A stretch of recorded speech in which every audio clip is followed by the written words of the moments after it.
Chapter 988. This kind of thankless work, if it was in the past, Aper would never do it. He was a politician, and he valued the overall situation more. He valued how much he could get in return for his efforts. There was no point in doing things like this where he could not get anything even if he put in a lot of effort. It's just that they didn't get any benefits from the Battle of the First City. On the contrary, the original 50,000 siege infantry were almost wiped out. Since they couldn't take down the city, they needed an explanation. Then let's destroy it. Alip made this difficult decision and arranged for people to do it. But before he gave the order, a new information was sent to him. This made Aper, who didn't change his expression even if Mount Tai collapsed in front of him, turn pale with fright. He finally didn't dare to think about other things and decided to leave immediately. Once again he came to Yeshen's main tent. Aper anxiously said, "Leader, this Prime Minister just received news that the main cavalry of the 5-star army has entered our Ili kingdom. Now they are burning, killing, and looting. They have threatened the safety of the king, so I received an order to rush back." The sudden change also caught Yeshen off guard.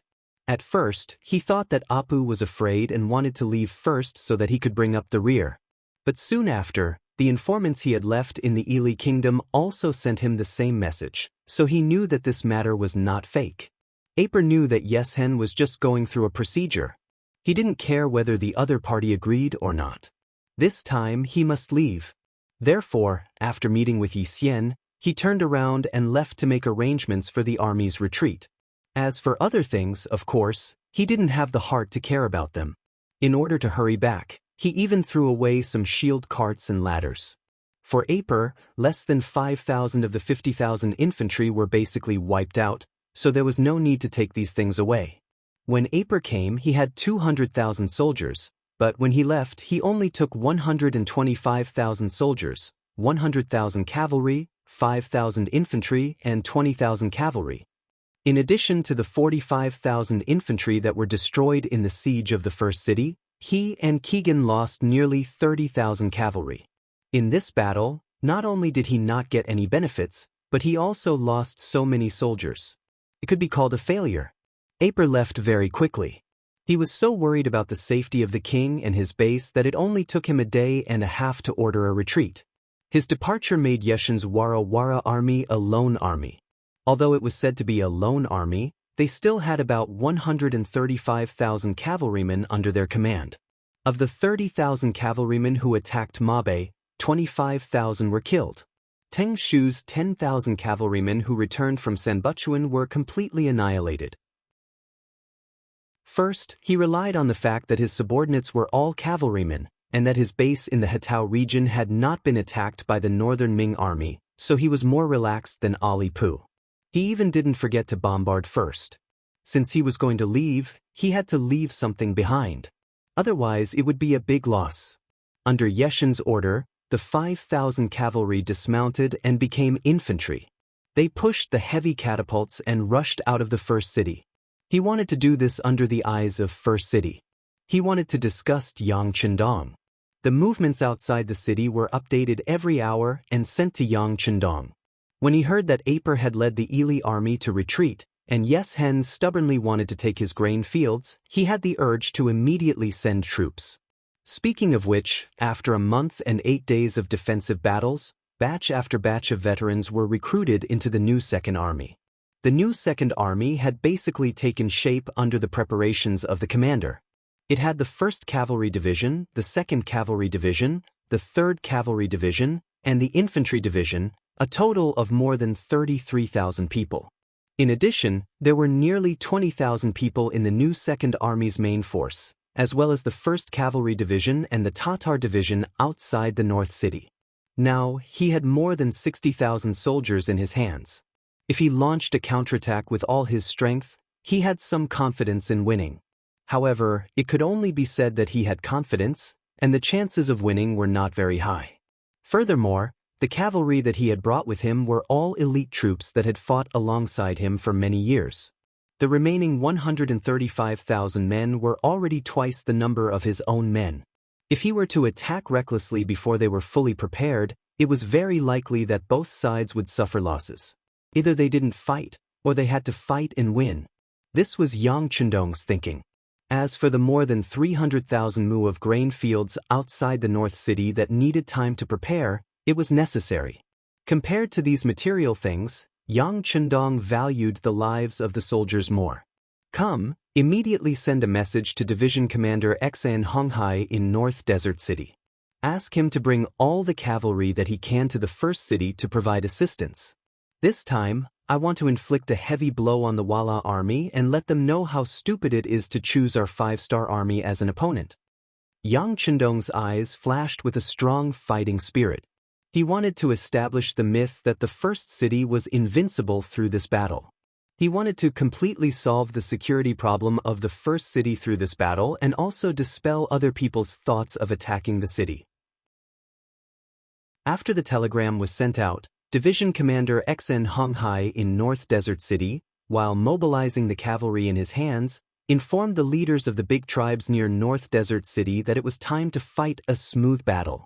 Those who wanted to take advantage of the situation could join in. In the last battle, when they were dealing with Tubuhua, they successfully created an elite 1st Cavalry Division among the elites. At the same time, the small tribes of North Desert City that were weaker were dealt a devastating blow. Now, there were not many independent tribes left near North Desert City. Usually, everyone lived in harmony. Division Commander Xuan Honghai was very self-respecting. Whenever something happened, he would discuss it with everyone, so he also had a good relationship with people here. This time, he took the initiative to stand up and said that if there was any merit, he could share it with everyone. If there were benefits, everyone could take it together. How could anyone not respond? At that moment, under the leadership of Xuan Honghai, more than 6,000 men and horses were gathered. Including the Mabe division, there was a total of 20,000 cavalrymen. After receiving the news, they marched straight to the direction of Shi City the next afternoon. At this moment, Yeshen did not know about this. He just arranged for people to keep an eye on the outside of Tulu City. He was only worried about the 200,000 reinforcements of the Baiming army. As long as these people did not come out, he could still dominate the first city and do whatever he wanted. What Yeshen wanted to do now was to bombard hundreds of thousands of mu of grain fields. Even though he didn't have a lot of gunpowder in his hands and the range of his explosion was limited, he still stubbornly did it. In his view, this was him waving a knife to cut his own inner demon. Since he was defeated in the Battle of Baiming 6 years ago, Yang Chendong had become a demon in Yeshen's heart that could not be removed. Now that he finally had a chance to wipe away the shame, how could he let it go? Moreover, he had surrounded the first city for more than a month, which proved that the Duke of Loyalty was not omnipotent and could not be defeated. As long as he found the right way, he could also make the other party become honest. In this battle, Yeshen even thought that if the first city was not too sturdy, he would have been able to defeat Yang Chendong this time. With this thought, Yeshen did not leave immediately. Instead, he waited to bombard the grain fields and let Yang Chendong know what it meant to be helpless before leaving. He thought that he was showing off, but he did not know that he was standing on the edge of a cliff. The first city and Mabe city were thousands of miles apart. Xuan Honghai led 20,000 cavalrymen and traveled day and night. In less than 3 days, they arrived at Wanda City, which was north of the first city. There, they met up with the world's best cavalry division and the Tatar division. They were only given a night's rest. Early the next morning, nearly 40,000 cavalrymen led the division and headed straight for the Wala encampment in the direction of the first city. At this moment, Yeshen was still busy bombarding the fertile fields. All the trebuchets were set up yesterday and officially started this morning. At this moment, Yeshen's eyes flashed with a crazy light. He wanted to use this action to tell the world that he was not afraid of Yang Chendong and was even stronger than Yang Chendong. At the same time, which was the morning of this day, the 6 100mm mortars of the logistics division in the first city were being tested in the central square of the city, which attracted the attention and curiosity of countless people. This was the first time that many people had seen this pure iron weapon in front of them. To them, the Northern Ming Army's red barbarian cannons were already very advanced, not to mention the cannons that were many times more advanced than the red barbarian cannons, which could hit targets more than 10 li away. The 100mm mortars of the 6 Gates Regiment were placed in the square, surrounded by soldiers from the logistics division who were responsible for maintaining law and order. There were many people standing in the distance. They wanted to see how this thing spat out fire and how it killed the enemy. As one of Yang Chendong's servants, Yang Si had learned from Yang Chendong professionally and systematically. It could be said that he was an artillery expert. This time, the matter of firing the cannons was naturally handed over to him. After finalizing the ruler, the scouts had already accurately marked the coordinates of the Walla cavalry's encampment. This time, they aimed at the enemy's main camp. Once the cannons were fired, it would mark the beginning of the all-out counterattack. At 9 o'clock in the morning. At this moment, the sky was covered with dark clouds again, indicating that a heavy rain was coming. Yang Chendong sat in the corridor of a courtyard in the Yang residence. He looked up at the sky and sighed softly, "This is a heavy rain. Perhaps this heavy rain can wash away the coldness and cruelty of war." Chapter 989. Lightning flashed and thunder rumbled in the sky, giving people a very oppressive and gloomy feeling. At this moment, the 6 cannons had been calibrated.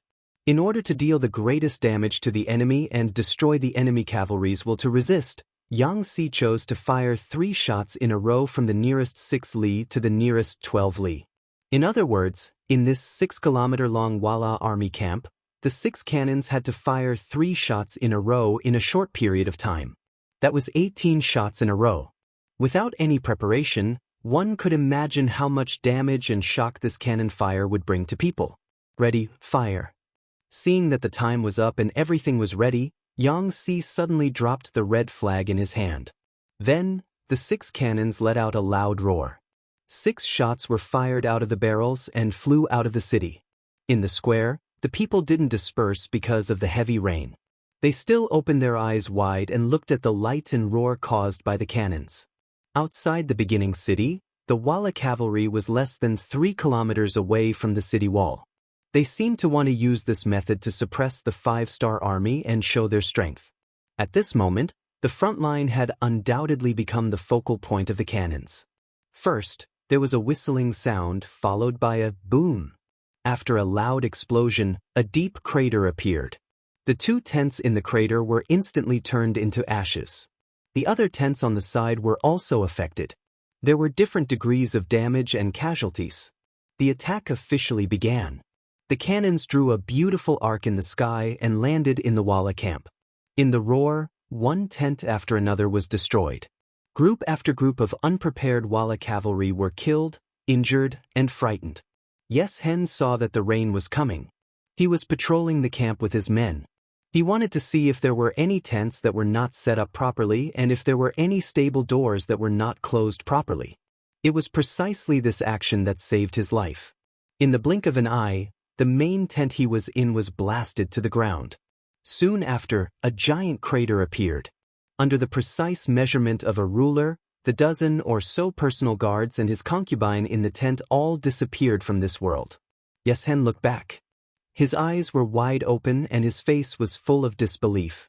At this moment, the scene that had been hidden in his heart appeared again. The siege that had lasted for more than a month had made him forget how powerful the firearms in his opponent's hands were. At this moment, all the memories flooded into his mind, and at this moment, fear appeared in his eyes. Boom, boom, boom, the cannons fired one after another.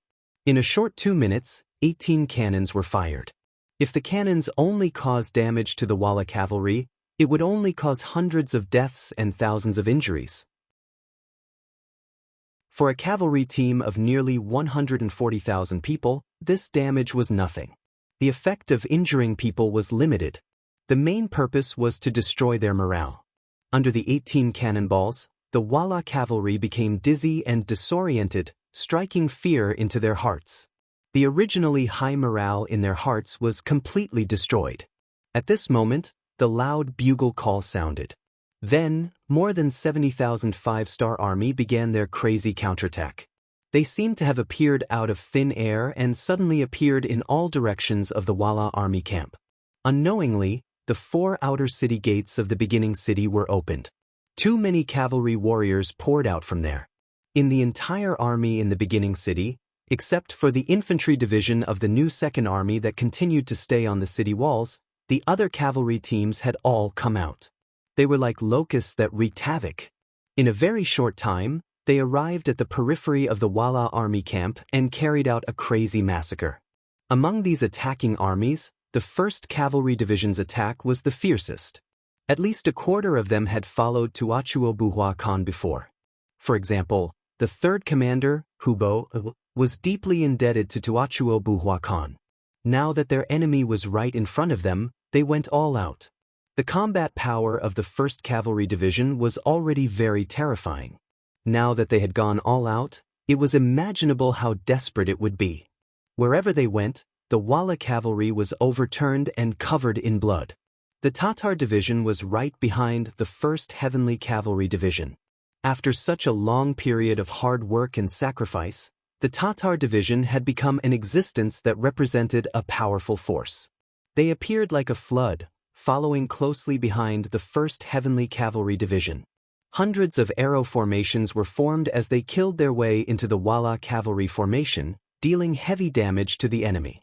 The new 1st Army and the new 2nd Army also rushed out of the first city.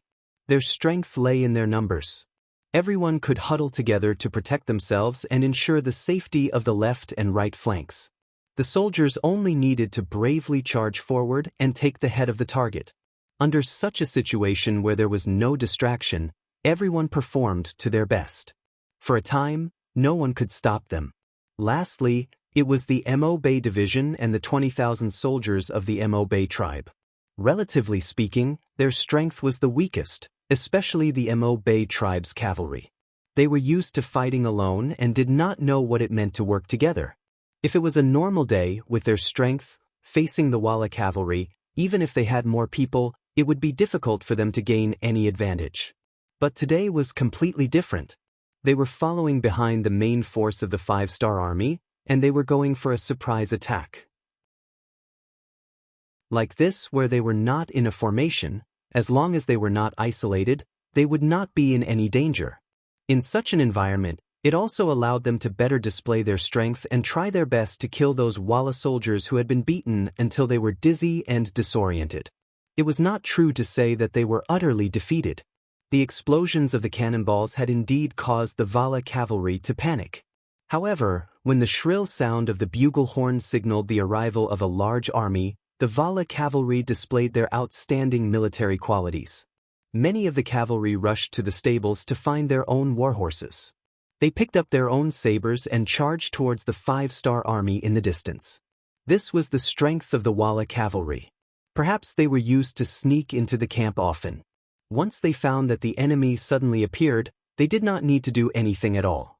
These cavalrymen could resist based on their experience.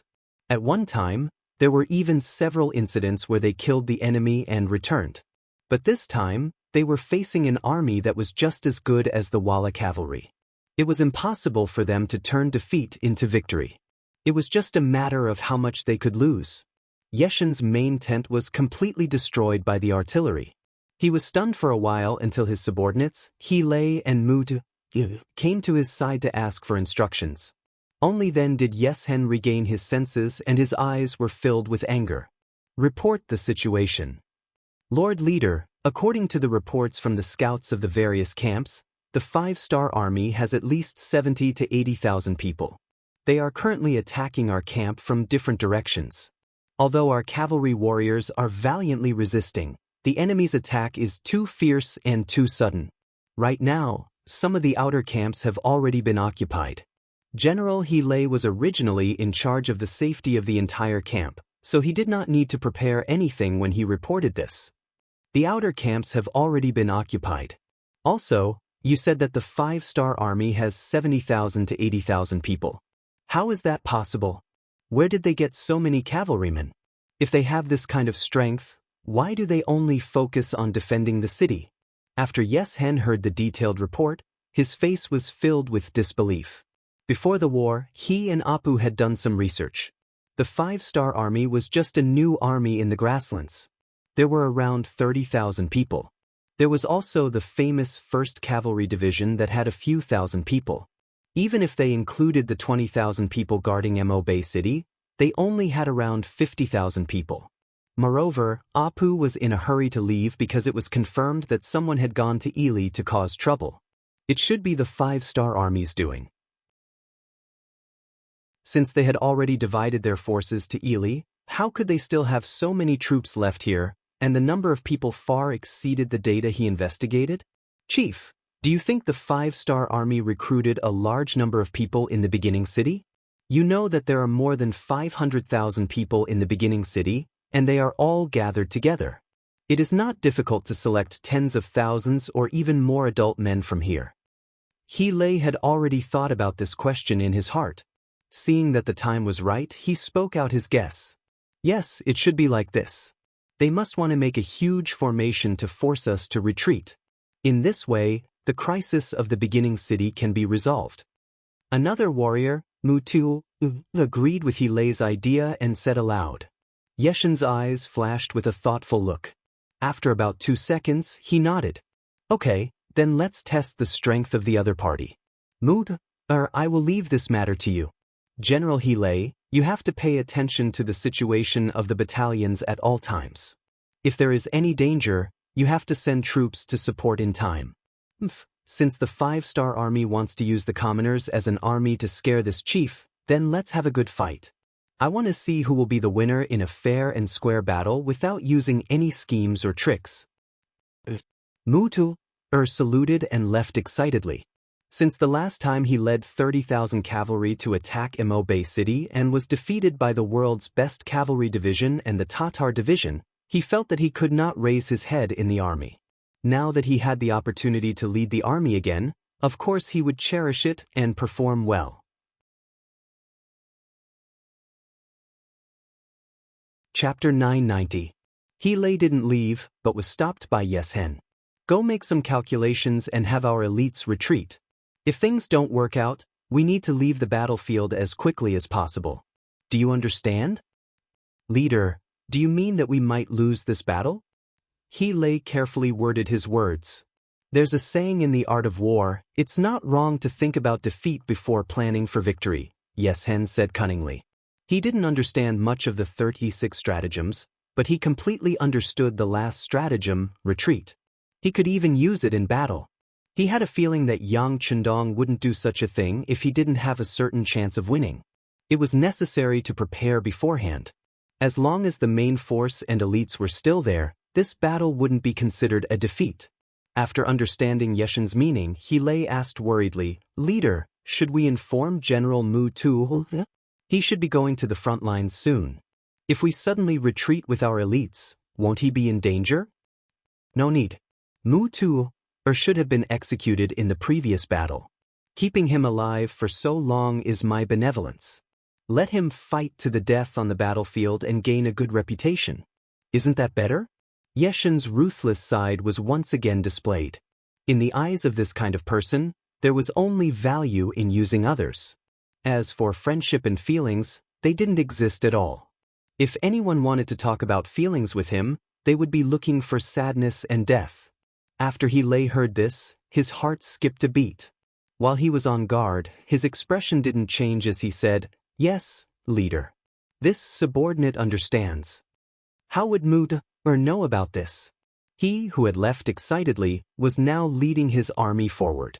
This time, he had to perform well to make up for his previous mistakes.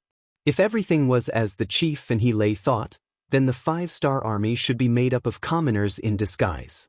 If that was the case, they would not be a match for him at all. His chance to make a contribution had come.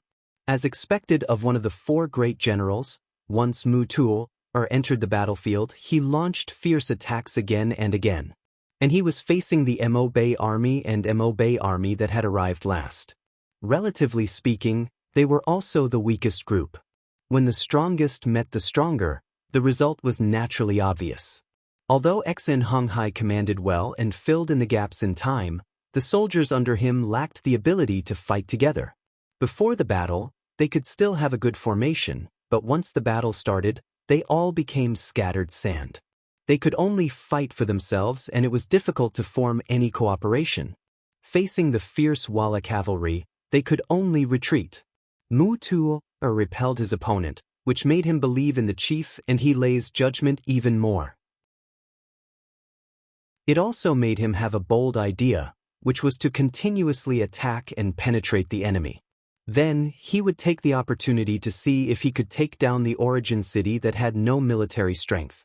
If he could really do this, he would have made a great contribution. Then, who would dare to look down on him? Mu-er's idea was correct. The first city was indeed empty of soldiers. Only an infantry division was left to defend the city. The Walla army did not collapse in the face of a heavy attack. Instead, they still had the strength to fight back. When this matter was reported to Yang Chendong, he was somewhat surprised. Under normal circumstances, in the face of a sudden attack, coupled with the power of the artillery, most troops would not be able to resist. Once they began to retreat, it would become a situation of defeat. In that case, they would have to fight the battle with the wind and have the advantage in their hands. The Walla army's reaction was so unexpected that Yang Chendong understood that any force that could dominate for a period of time was not a fluke. They indeed had their own strengths. And since the Walla army did not retreat, then he did not need to hold back. He just needed to use all his means. Send orders to Hai Wu Division and the reconnaissance team of the new First Army. Let them attack the Walla army from the south and disrupt their formation. The telegrapher, Wang Shan, agreed and turned to leave. Then Beta Persei excitedly entered the courtyard. As soon as he saw Yang Chendong, he excitedly said, "Young master, there is a report from the front. There is a Walla army of about 10,000 that has broken through our encirclement and is moving under the first city." There is such a thing? Yang Chendong was stunned. He did not expect that the Walla army not only had the strength to fight back, but also had the intention to seize the first city for the second time. Yes, we have figured it out. This Walla army is led by Muther, one of the 4 generals under Yeshen. The direction he chose to attack is the Mo Bay Division and the Mo Bay Tribal Coalition. Young master, you know that their combat power is mediocre. If they fight some easy battles, they can achieve good results, but when facing a strong army, it is not enough. Beta Persei reported everything he knew. Just as Beta Persei finished speaking, there was a sudden rumble of thunder in the sky. The heavy rain that had been brewing for a long time was about to fall. Yang Chendong looked up at the sky and then looked at Beta Persei. "Do you mean to take the army out and destroy the Walla army?" "Yes, young master, but I don't know if it's possible." The light in Beta Persei's eyes betrayed the excitement in his heart. As a man, and a hot-blooded man, if there was a chance to gallop on the battlefield, of course he would not refuse. Instead, he would fight for it. Beta Persei's strength was not weak. In the past few years, he had practiced his equestrian skills on the grasslands well. But because he was with Yang Chendong, the opportunity to fight was completely deprived.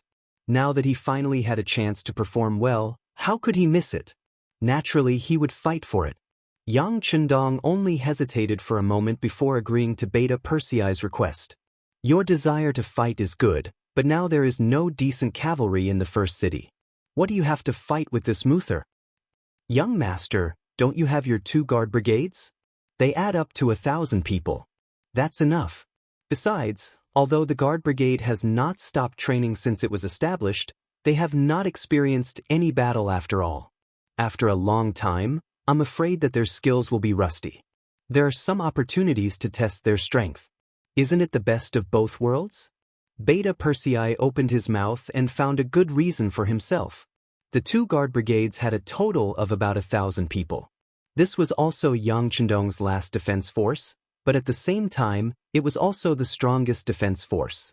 Those who could enter the guard brigade not only had to have a clean background, but their skills were also excellent.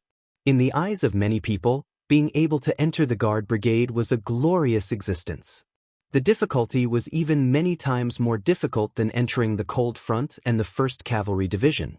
Every member had to be carefully selected by Yang Heir and the 2 captains before they could join the team. However, there was a problem, and that was that no matter how many connections you pulled, you still wouldn't be able to get what you wanted. These people were also highly skilled. It was not an exaggeration to say that even the 1st Cavalry Division could not be their opponent in a battle of 1,000 people. This was why Beta Persei had confidence in the 2 guard brigades and why he dared to make the decision to fight thousands of people.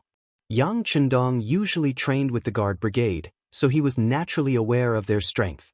Since Beta Persei was pleading like this, and considering that the guard brigade indeed lacked joint combat experience, this might be an opportunity. He finally nodded. Okay, I can agree to your request, but young master also has a condition. Young master, please speak. Beta Persei took a step forward excitedly, his face full of eagerness. I agree to let you send troops, but young master, I also want to go with you. How about it? Yang Chendong also wanted to see the scene of the Wala cavalry charging with 10,000 people. He also had a hot-blooded side to him. Wait. Beta Persei instinctively agreed, but he quickly came back to his senses and shook his head repeatedly.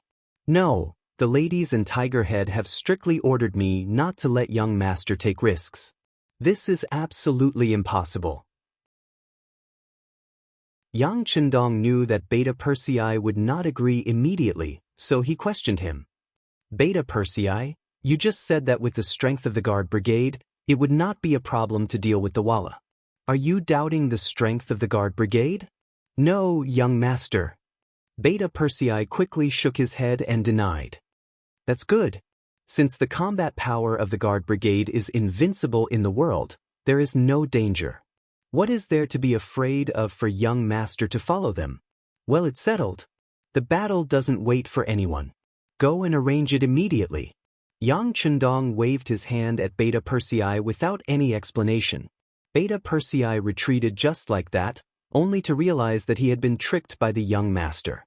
But he knew that even if the young master had made a decision, he could not stop it with his ability. If he continued to talk, he was afraid that the young master would have the opportunity to fight, and he would only be trapped at home. If that was the case, then so be it on the battlefield. As long as he was careful and protected the young master by his side, and with the young master's skills that no one knew how powerful, there should not be any danger. The heavy rain poured down, as if the sky was leaking, and it fell on the grassland, washing away the blood on the cavalry on the battlefield. Wuxia led a total of 20,000 cavalrymen and charged fiercely for a while, breaking through the obstacles of the Mabe division and the Mabe tribe, and finally arrived in front of the west gate of the first city. There were less than 8,000 cavalrymen left behind, and many of them were injured. When he saw the closed gate of the first city in front of him, the original hope in Wuxia's eyes was extinguished by more than half. Under such heavy rain, without any siege weapons, it was impossible for him and his 8,000 cavalrymen to rush into the city. Victory was so close to him, but it was also so far away. General, what should we do? The rain is too heavy, and the brothers are too tired. We have to find a place to rest. A commander in the army walked to Wuxia's side and asked tentatively.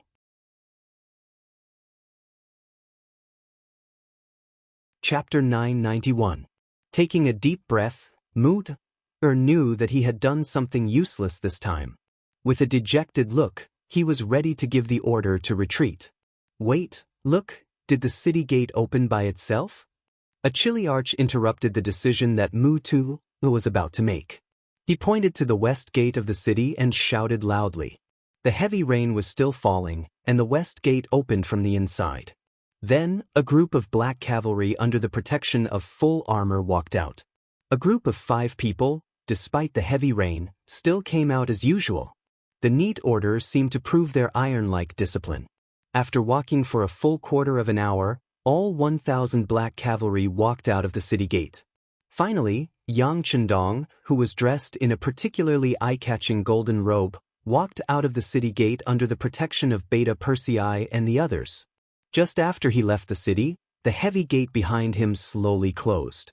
The sound was so clear that no matter how bad the weather was, it still clearly reached everyone's ears. In the past, when Yang Chendong went out, he always wore a red robe and a cloak. It could be said that he had always been concerned about the feelings of the North and South Daming. But this time, Bai Ming tricked him and obviously hurt his heart.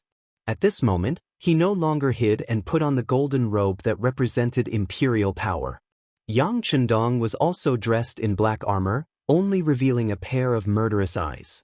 When he looked ahead and saw the 8,000 Wala cavalry, he did not show the slightest nervousness. On the contrary, he said in a very calm voice, "The black cavalry only belongs to you. This is the most powerful existence. But after today, I hope to add a new title to you, Long Wei. The young master hopes that none of you will fall behind and can become a member of the new Long Wei. Next, use the steel sword in your hand to prove your strength." Long Wei, Long Wei, Long Wei. 8,000 black cavalry made the same sound. For a moment, this shout seemed to have covered and surpassed the sound of thunder, echoing between heaven and earth. Seeing that the young master had raised everyone's morale to the extreme with just a few words, Beta Persei knew that it was time to launch an attack. At that moment, he pulled out his steel sword and pointed it forward, shouting loudly, "Brothers, it's time to prove our strength. Let's go!" Charge! 8,000 black knights rushed out amidst the battle cries. Even Yang Chendong, who was in the group, did the same. He pulled the reins of the white dragon with one hand and held the shining steel sword with the other. He exerted force in his legs and rushed forward. Mu'er's eyes also flickered with intense killing intent. If one looked closely, one could see the unconcealable excitement and agitation. Originally, he thought that he would have to return empty-handed this time. Unexpectedly, this loyal duke of the great Ming dynasty rushed out on his own. When he first saw the flag of the god of war, he thought that his eyes were playing tricks on him. However, when he saw that the person wearing the golden battle robe should be the god of war in the eyes of others and the god of war in the eyes of leader Yeshen, he knew that his chance to make a great contribution had come. Using his frenzied roar to vent his emotions, Mutuo urged his horse forward, leading the 8,000 cavalrymen behind him to encircle the 1,000 black cavalry like a swarm of locusts, looking as though they were about to swallow them whole. Facing an enemy 8 times their number, the 1,000 black knights were not afraid at all. On the contrary, they were filled with endless killing intent and excitement. They had the best individual qualities and the strongest armor to protect themselves. Even their warhorses were fully protected. Most importantly, the steel swords in their hands were the latest products. It was said that a very rare material was added to them, allowing them to achieve the effect of cutting through iron like mud. However, these steel swords had never appeared before and no one knew about it. Even during training and experiments, they had only cut their own warhorses. Now, they finally had the chance to experiment on the enemy. Who would be courteous and fall behind? Fighting alongside the 6th young master was the proudest thing in their lives. At this moment, all the soldiers gave it their all so that they could continuously kill the enemy and show off their might. At the same time, they could also become the first batch of members of Long Wei. The 1,000 black knights carried an incomparable sense of pride. They wore impenetrable armor and held indestructible sharp swords. They rode on their warhorses and raised their swords. The intense killing intent emitted from their bodies seemed to make the rain between heaven and earth tremble. The rain seemed to not dare to touch their bodies. Kill! Dao Xiao, as the leader of the second guard team, rushed to the forefront. As the tip of the arrow formation at the front, it was as if there was no one in front of him. He fiercely stabbed towards the Wala cavalry in front of him. The steel swords were constantly waved in midair. Wherever they went, the Wala cavalry soldiers who were close to Dao Xiao were all stunned. They had all discovered an unimaginable fact. That was, whenever their scimitars or sabers collided with the steel swords, they would be broken. Even though the cavalry was terrifying, the impact was even more terrifying. However, when the cavalry soldiers lost their weapons, they were like wolves without sharp teeth. The threat they brought to people was relatively small. Dao Xiao's victory was just the beginning. In the following period of time, as the Black Knights continued to attack, more and more enemies' sabers were cut in half. When many of the Wala cavalry soldiers reacted and wanted to avoid the sabers of the Black Knights, they sadly discovered that the sabers in their hands could not penetrate the black armor.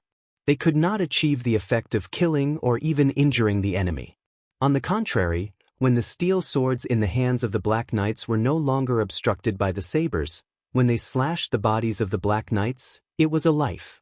Unless it was necessary in the eyes of the Black Knights, there were only dead people. There were no captives. After Dao Xiao quickly dug deep into the Wala cavalry, the leader of the first guard team, Qiuvi, also quickly engaged in battle with the Wala cavalry. In the following period of time, countless lives fell in front of them.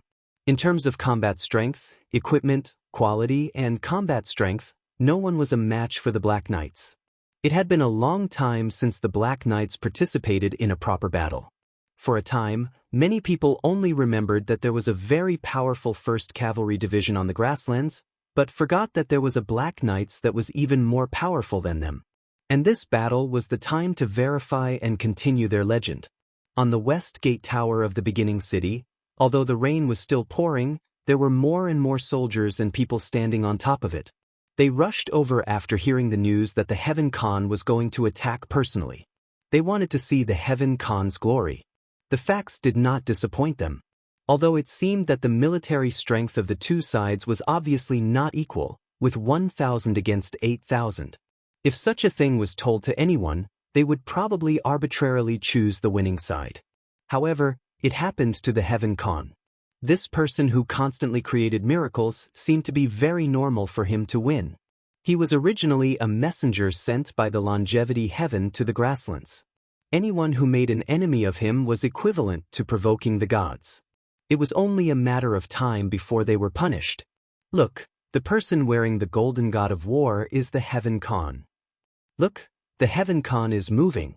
Heavens, the way he wields his saber is so perfect. Obviously, the person who shouted this must be the grassland woman. The difference in their living environment made them more cheerful and more proactive. The Heaven Khan had already rushed into the enemy camp. His golden battle robe was so dazzling that it attracted the attention of countless Wala cavalry. It was just that on top of the city walls, no one was worried about Yang Chendong.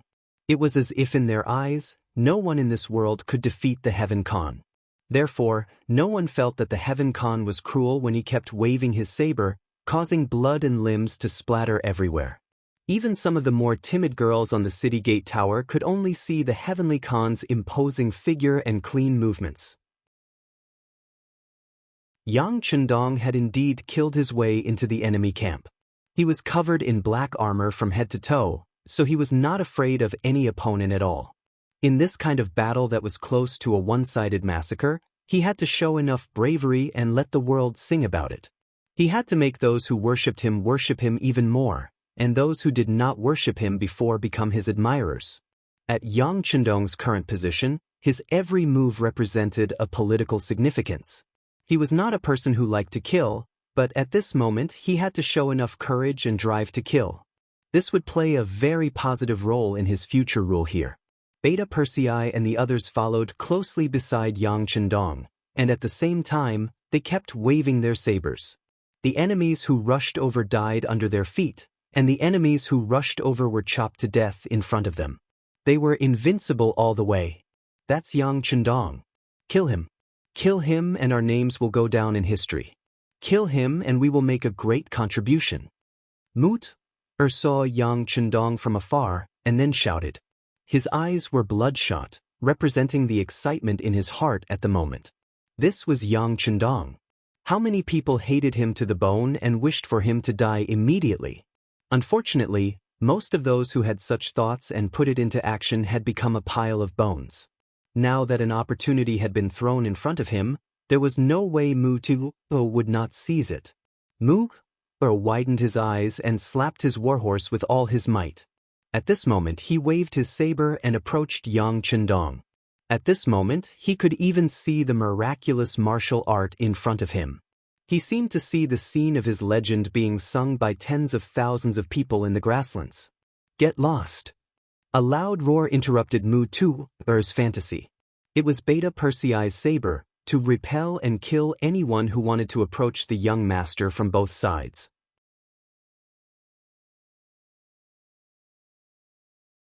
Chapter 992. Mu Tu was naturally different from ordinary cavalry. Seeing the blade coming at him, he dodged nimbly. The steel blade brushed past his shoulder and disappeared in a flash. With a sneer in his eyes, he did something that he would regret for the rest of his life. He swung his blade at Beta Persei's body. The speed of the blade was so fast that the Shadow Knight protecting Beta Persei did not have time to block it. Seeing that the attack was about to succeed, although the blade could not hurt Beta Persei due to the invulnerable black armor, it would inevitably bring shame to Beta Persei. Just as the blade was about to fall, Beta Persei's majestic body suddenly turned nimbly, making a move that did not match his tall body at all. Just as the blade was about to fall on the black armor, the steel blade in his hand finally blocked it at the last moment. The collision of the two weapons produced a very crisp sound. Mu was not discouraged by the fact that his blade was blocked and did not succeed. Yang Chendong wasn't his target in the first place. He was just itching to fight back. Since he couldn't hurt Yang Chendong, he didn't want to waste any more time here. He had to find Yang Chendong as soon as possible and kill him. Riding on his warhorse, Mu turned around once more and saw Yang Chendong right in front of him. Moreover, it was his opponent's back. Knowing that an opportunity had presented itself, Mu was naturally excited. He instinctively raised his blade and stabbed forward, his face flashing with the look of a treacherous scheme that was about to succeed. But in the next moment, this action suddenly stopped. It was for no other reason than because he found that the original saber in his hand had been broken into half. Including the hilt, he only held half of the saber in his hand. He did not know that after his attack was blocked by Beta Persei, the saber had become like this.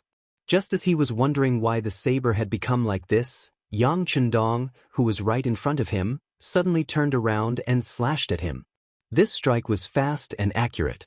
The horizontal slash landed right on Mutu's neck, bringing the head that could still make any expression into the air. Mutur had died in battle. Even at the moment of his death, he couldn't help but wonder what was going on. Why did his saber suddenly break into two? Could it be that this person was really sent by the longevity heaven? Could it be that anyone who went against him was seeking their own death? He wanted to continue asking questions, but Mutuo no longer had the chance. At this moment, he couldn't be more dead. What he didn't know was that Yang Chendong had only turned around because he had sensed the danger behind him. The Heavenly Khan didn't care about him at all, even if he reported his name.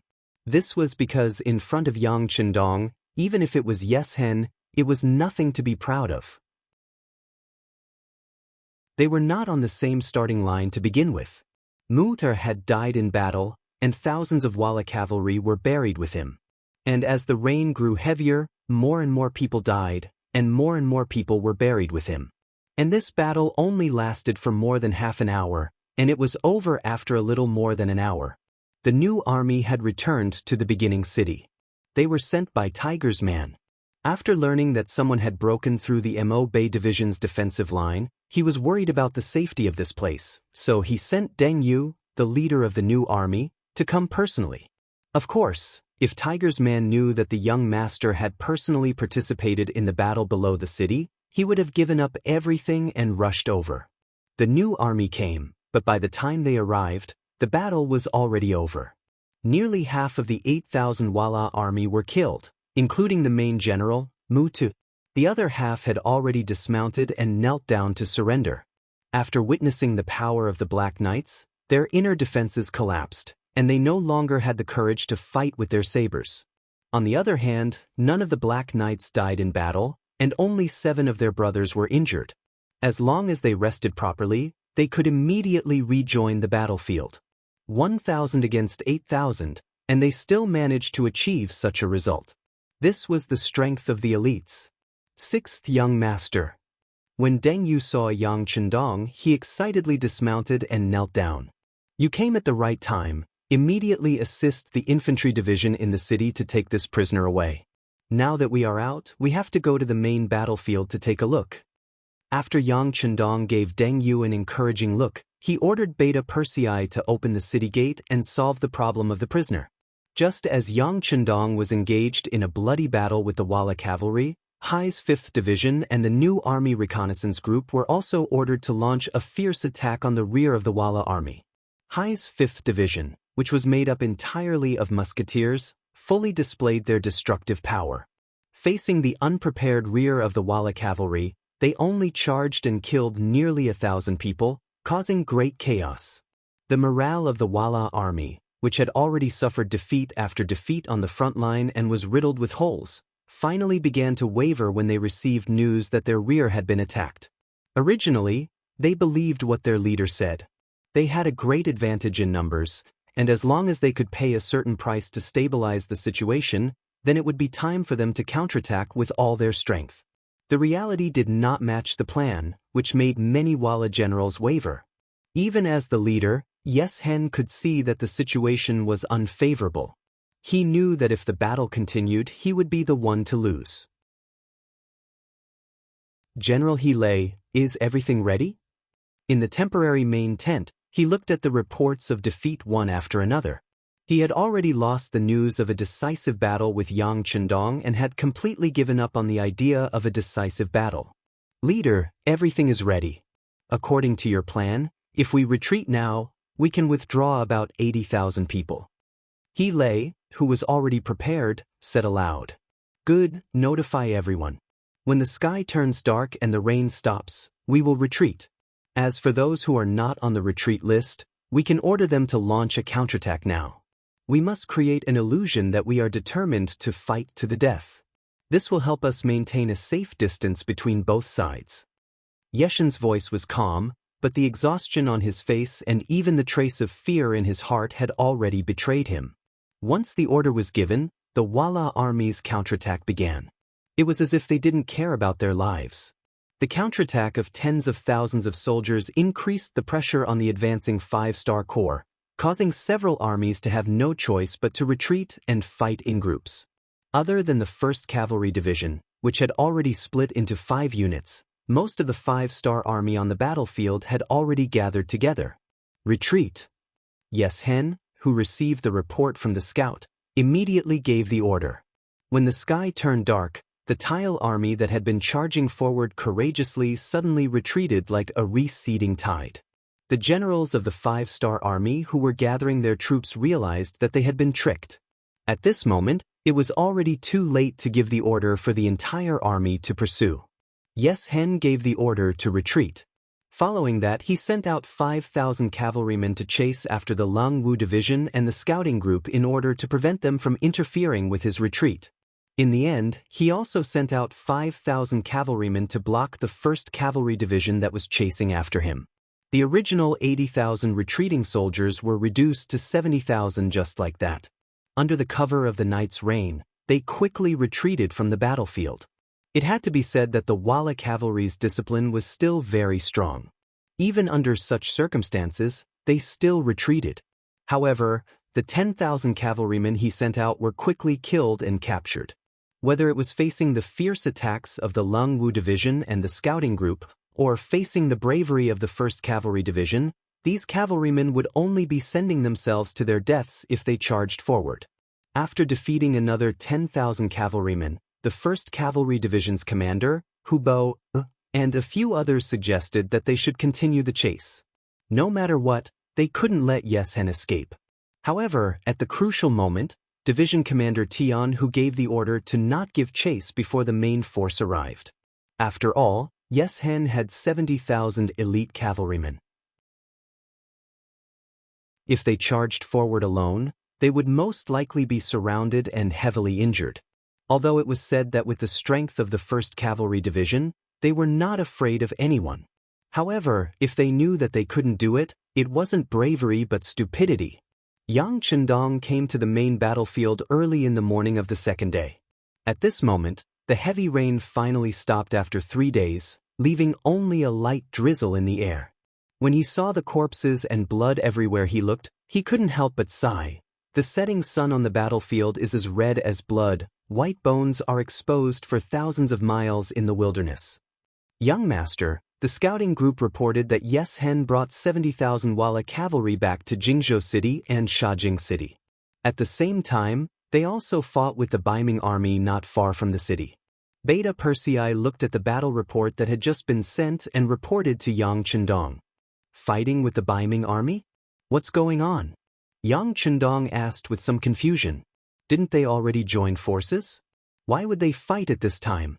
For this question, Beta Persei of course didn't know how to answer. He just ordered people to investigate again. Yang Chendong didn't have time to think about what was going on. Since the battle had reached this point, if he stopped now, it would be inevitable that he would be looked down upon. Perhaps in the future, there would be people who would do the same thing. So this time, he had to get some interest, and also take this opportunity to tell everyone that the 5-star army was not to be trifled with. Whoever wanted to cause trouble, they had to be prepared to pay the price. Order the 3rd Cavalry Division of the new 2nd Army, Mabe Division, and the Mabe Mongol tribe to stay and clean up the battlefield. Order Yang Si in the city to take the Logistics Division out of the city to assist. The rest of the army set out and go to Shajing City. We want to recover Jingzhou City and Shajing City, Yang Chendong said in a heroic tone. Taking these 2 cities was the interest that Yang Chendong demanded from Yeshen. At the same time, he also opened up the passage from the first city to Ili City.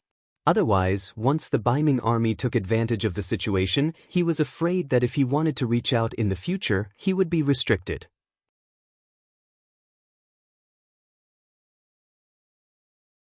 Chapter 993. Jingzhou City. It was one of the few well-preserved cities on the grassland. In the past, this place had always belonged to the Tatar Empire and was one of the important cities under the rule of Tuachuobuhua. It was not until the Battle of the Beginning City that he lost to Yang Chendong. He, who led 3,000 elites, was besieged by Yang Chendong. In the end, he died in battle, and these cities became ownerless. Yeshen seized the opportunity and occupied this place, which became the front line for him to extend his black hand to the first city. But all of this was far from over. At the beginning of the year, the Baiming army sent out 400,000 troops from the north, south, and west. Soon, Jingzhou City changed hands and became the Shen Mansion of the Baiming army. But soon, the situation changed. The Baiming army's southern front, Yanghong, was defeated. The Walla also invited Yi Li to join forces with him to come to the grassland. The Shen Mansion army had to retreat in the face of great pressure and the Jingzhou city changed hands again. After that, the Walla army led by Yeshen and the Yi Li army joined forces to besiege the first city. This place became the base for transporting provisions from the rear. But then Yi Li army's nest was attacked. Prime Minister Arip had no choice but to retreat. Taking the opportunity, the 5-star army launched a counterattack and fought a great battle with the Walla army under the first city. It seemed that the battle situation was unpredictable, but as long as one was observant, one could see the opportunity in it. For example, Deng Chang, the military supervisor eunuch of the Shen Mansion army, was one of them. He boasted that he was smart. After receiving the order from the chief eunuch, Jin Ying, Deng Chang mobilized the genie guards to put Shi Wanshan, Ancient River, and Ning Wenfeng under house arrest. Because of this, he obtained the power to control the army. When the first city defense battle was in full swing, he had been paying attention to the movements of various parties, imagining if he could find any benefits from it. For this matter, he took the initiative to find Shi Wanshan and the other 2 who were under house arrest. Under the righteous cause, the 4 of them discussed and finally came to a unified opinion. If the 5-star army lost this battle, the Baiming army would take Saihan Mountain and make it the gateway to the northwest to protect the safety of Tulu City. On the other hand, if the 5-star army won, they would think of a way to take Jingzhou City or Shajing City and regain control of the situation here. Now that they had a plan, all they had to do was wait for news from the front line. After sending countless scouts, the 5-star army, they finally came back to the first city defense army. Of course. Of this, don't ask why, don't ask what the reason is, Yang Chendong can give people this kind of feeling of confidence. Previously, Shi Wanshan and the others were already puzzled by the fact that they only defended the beginning city without attacking. Logically speaking, with the strength of the 5-star army in this area, it was impossible for them to be so helpless. The current counterattack had proven everything. It wasn't that the 5-star army didn't have the strength, but that they had been waiting for something. Of course, they did not know that Yang Chendong wanted to use the defensive battle to train his troops. At the same time, he wanted to see if there would be any problems with the defense of the first city. After all, he couldn't stay here forever, so he had to be aware of everything here. Regardless of Yang Chendong's thoughts, Deng Chang was more interested in his own opportunity. Since everyone said that the Wala army would be defeated, what he needed to do now was to attack and occupy Jingzhou City. Regarding Deng Chang's, Xianxia and the other two had the same opinion. According to them, the Wala army might be defeated, but after all, they had hundreds of thousands of cavalry. Even if they fought with the 5-star army, they wouldn't be defeated in one battle. If they were to attack and occupy Jingzhou City now, it would still be very dangerous. It was better to wait and see. When the 5-star army appeared, everyone would cooperate. The other party would attack Shajing City, and they would attack Jingzhou City.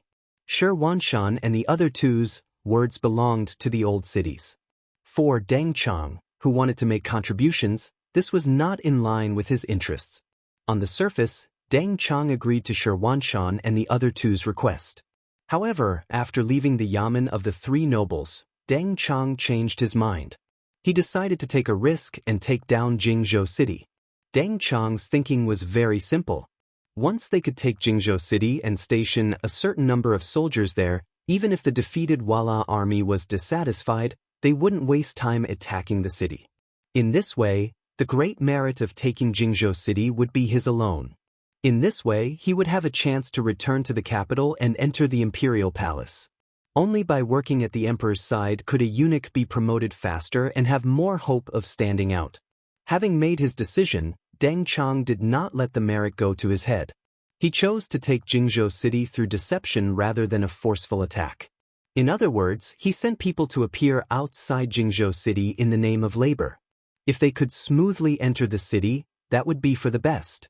At the very least, if they could trick a portion of the Wala army out, the pressure of the siege would be greatly reduced. One could say that Deng Chang truly had made many preparations.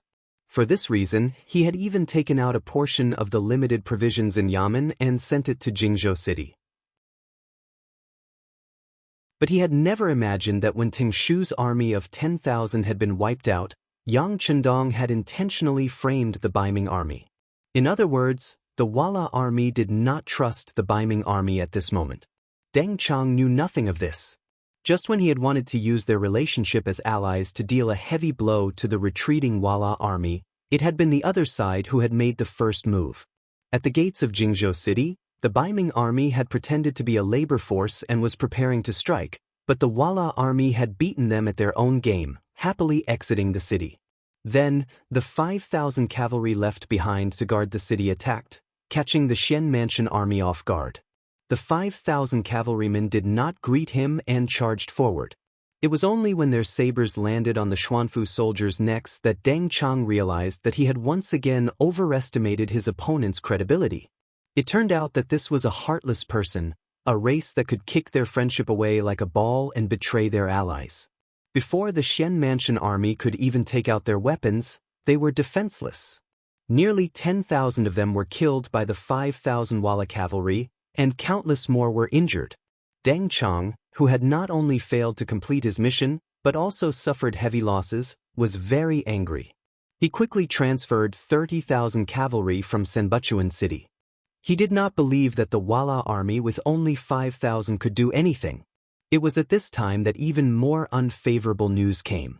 The Vara army had retreated after the battle with the 5-star army, and their main force of 70,000 had retreated back to the Shajing region.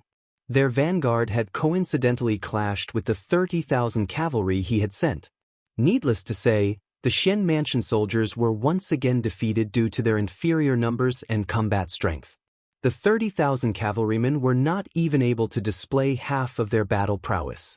After losing another few thousand cavalrymen, Deng Chang had no choice but to release Xianxia and the other two.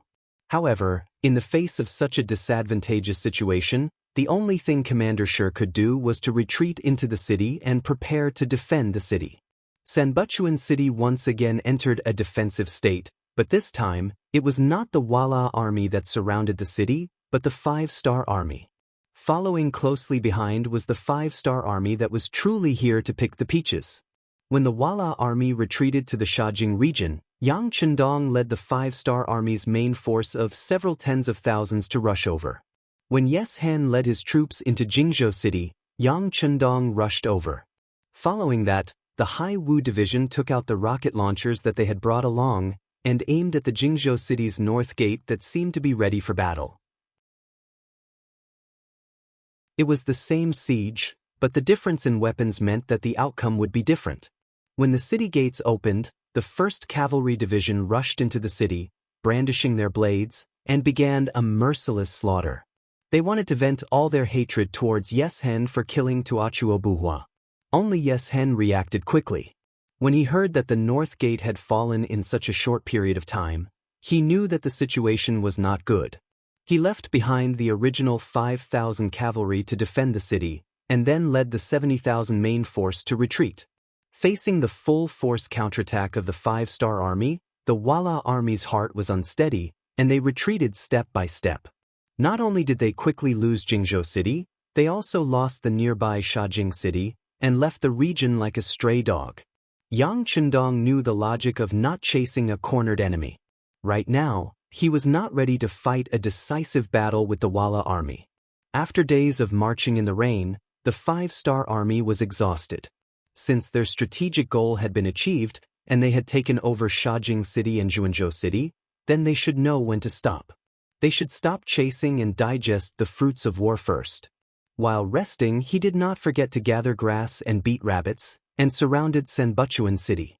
Previously, when the Walla and Ili joined forces to attack Shi City, the Baiming Xianmansion army played a very disgraceful role. Now it was time to settle the score. Sanbuchuan City was once again surrounded. Shi Wanshan and the others in the city did not know whether to laugh or cry. Originally, they thought that the result of the war was them taking advantage of the opportunity to reap the benefits. But because of Deng Chang's rash action, they lost all the opportunities, and now they were like turtles in a jar. Although the five-star army outside the city only had 40,000 to 50,000 people, and the Xianmansion army in the city still had 170,000 people, but for some reason, after the opponent became the five-star army, General Shi Wanshan could not give the order to counterattack. There were too many facts that proved the strength of the five-star army and that they could not be provoked. Even if he really sent out the army, even if he won, it would only be a Pyrrhic victory. Who knew if the Walla cavalry would rush over at that time to reap the benefits? They did not go out of the city to set up a formation. They only sent a messenger out of the city to ask for help from Governor Shi Heng. Then, the five-star army and the Xianmansion army faced each other across the city. On the surface, it looked like the well water did not interfere with the river water. Yang Chendong indeed did not have the intention to attack Sanbuchuan City. Otherwise, he would not have given the other party a chance to ask for help. The reason why he did this was for his own big plan, so that he could smoothly ascend to the throne.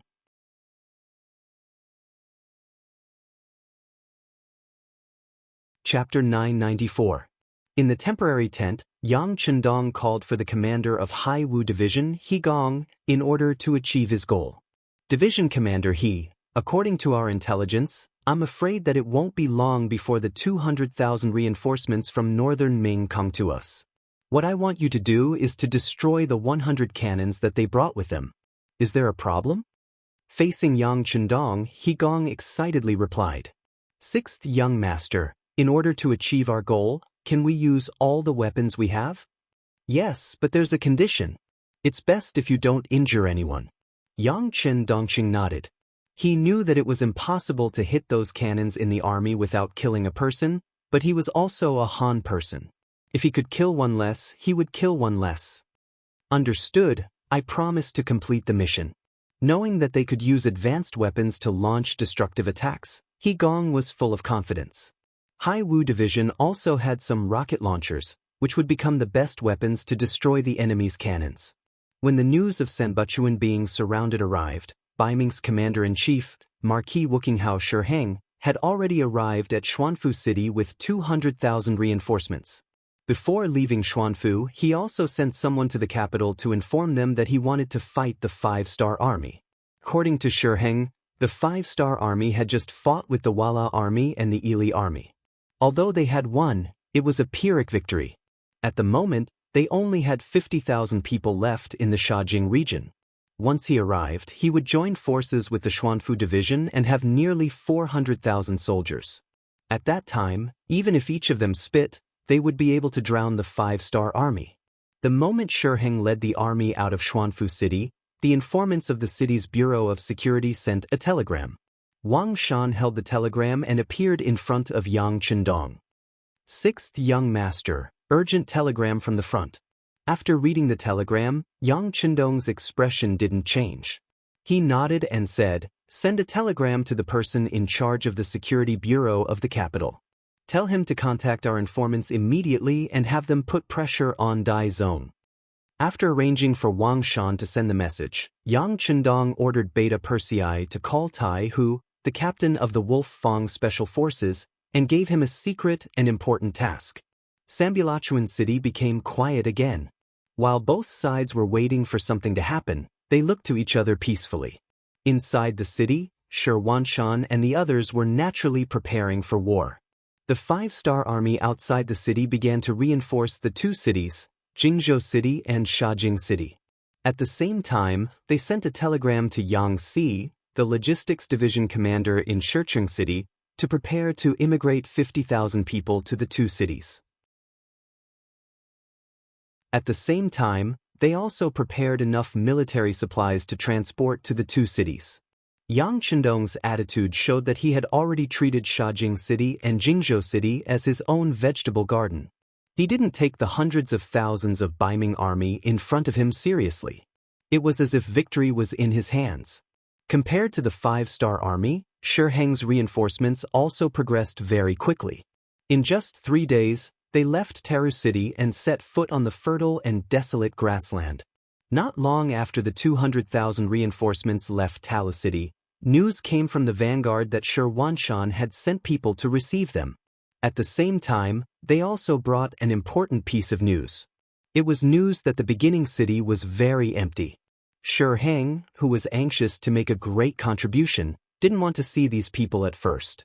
In his opinion, he was a dignified governor and Marquis Wuqing, who was personally conferred by the Baiming emperor.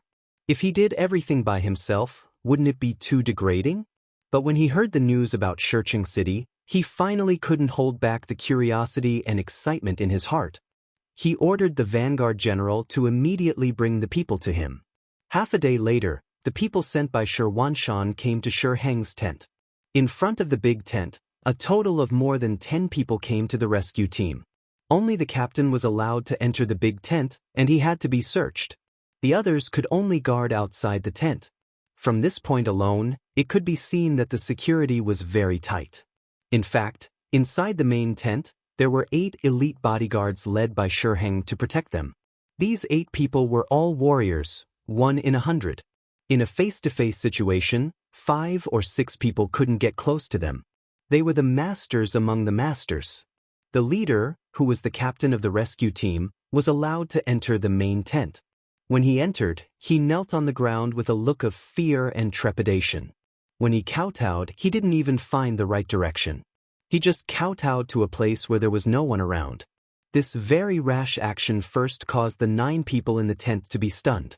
Then there was a burst of laughter. Obviously, everyone was so stimulated by the captain's action that they couldn't help laughing. The 8 bodyguards, who had their hands on their waist sabers, also relaxed their vigilance at this moment. How could such a cowardly person carry out an assassination? In the burst of laughter, Shi Heng, who was sitting on the high seat, shouted to the person kneeling below, "Marquis is here. Tell me, what is your name, what is your position, and what are you here for?" Oh. After hearing Shi Heng's voice, the person dared to raise his head and take a look. When he saw where Shi Heng was, he quickly lowered his head again. Then he slowly got up and bowed his head to Shi Heng, saying, "In reply to Marquis, everyone calls me Little Huzi. I am a centurion by Commander Shi's side. This time, I am here on orders from Commander Shi to tell Marquis a shocking news." Shi Heng didn't have any doubts about Huzi's words. The other party was wearing the Baiming army's uniform and was so timid. Such a person couldn't be a spy sent by others. Therefore, Shi Heng nodded and said, Shocking news? But I don't know what it is that is worthy of the word shocking. Marquis, Commander Shi said that after more than a month of defense, the first city is already an arrow at the end of its flight. This time, the first city is just an empty city. If Marquis can send troops there, you will definitely be able to settle it in one battle and make a great military achievement. When Huzi talked about the news, he was much more agile and seemed to be less nervous. Shiheng listened to these words carefully and was not moved. He had already sent people to inquire about it. The first city's walls were high and strong. Even if it wasn't heavily guarded, as long as the city gate was heavily closed, it would be extremely difficult to take it down. Secondly, he didn't believe that Shi Wanshan, who was from the same family as him, would be so kind. Wasn't he worried that the 5-star army would take down Sanbuchuan City? Wasn't he worried about his own safety? A selfish person like Shiheng naturally wouldn't believe that he would put himself in danger for the sake of others. Therefore, when he heard Huzi's words, he just sneered and said, "Your Commander Shi is really kind. Does he want our army to attack the first city and attract the attention of the 5-star army so that they can solve the siege?" No, Marquis is thinking too much. Commander Shi said that Sanbuchuan City has long been prepared for defense. It will be very difficult for the 5-star army to take it down with their current strength. There's no need to worry about the safety there for the time being.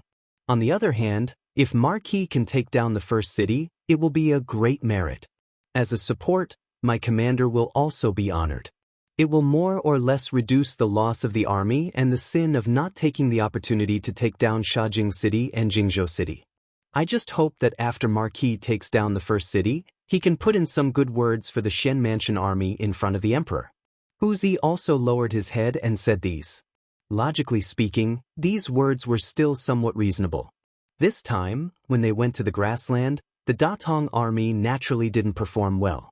The Shen Mansion army wasn't any better.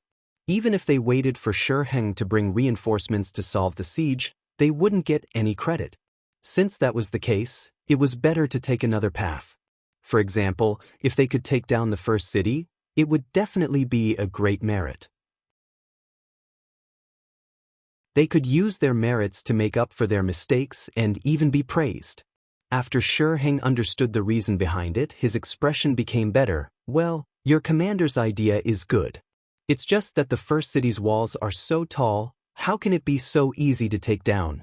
If it can't be done in a short period of time and the main force of the 5-star army is attracted back, then wouldn't Marquis be attacked from two sides?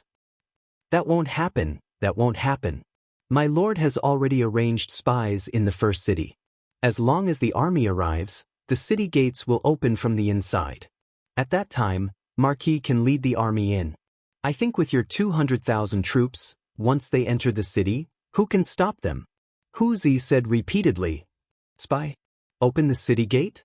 What's going on? At this moment, Shiheng was really excited. If there was really such an arrangement, then he really had hoped to take down the first city. If that was the case, then he would definitely make a great contribution. At that time, it would be easy for him to be conferred the title of Duke. Shiheng became excited, and Huzi also said with a look of fear and trepidation, "How could such a secret be known by a small character like me? But my commander has already written a secret letter. His life must be handed over to Marquis personally. The letter is here, please take a look." Unknowingly, a secret letter appeared in Huzi's hand. Then, taking this opportunity, he took a few steps forward and was about to come in front of Shiheng. "Stop right there."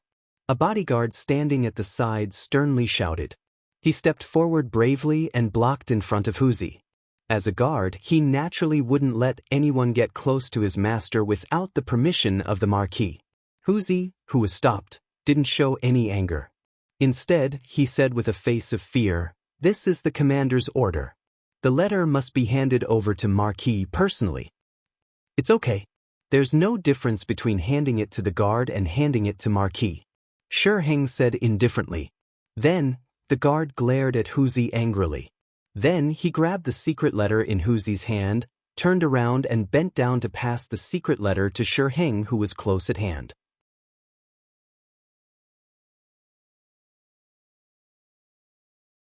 Chapter 995. It was also at this time that the bodyguard turned around and bent over when he felt the weight on his waist lighten. The saber that he carried with him had disappeared. Before he could react, his waist was tightened again. Under the great force, he fell to the ground. Then, a figure replaced Xianxia's position. An iron saber was placed on Xianxia's neck.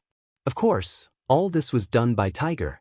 The so-called Tiger was the captain of the Langya Special Forces, Tai Hu. This time, he was carrying out the beheading operation arranged by Yang Chendong. The difference was that he didn't mean to kill Xianxia. As long as Xianxia was willing to cooperate, everything would be fine. Otherwise, he would have to start a massacre. The iron sword was placed on Xianxia's neck. Tai Hu's voice and behavior were completely different from before. He said calmly, "If you don't want to die, don't shout or move. Otherwise, this sword will not recognize you." As he spoke, Tai Hu purposely increased his strength. Immediately, the iron sword went into Xianxia's neck, causing blood to flow out. Xianxia was also a general on the battlefield, so he had some skills. Just as he was about to resist, he felt a killing intent wrap around his entire body. He finally knew that this person called Huzi wasn't just talking nonsense. He really had the intention to kill him.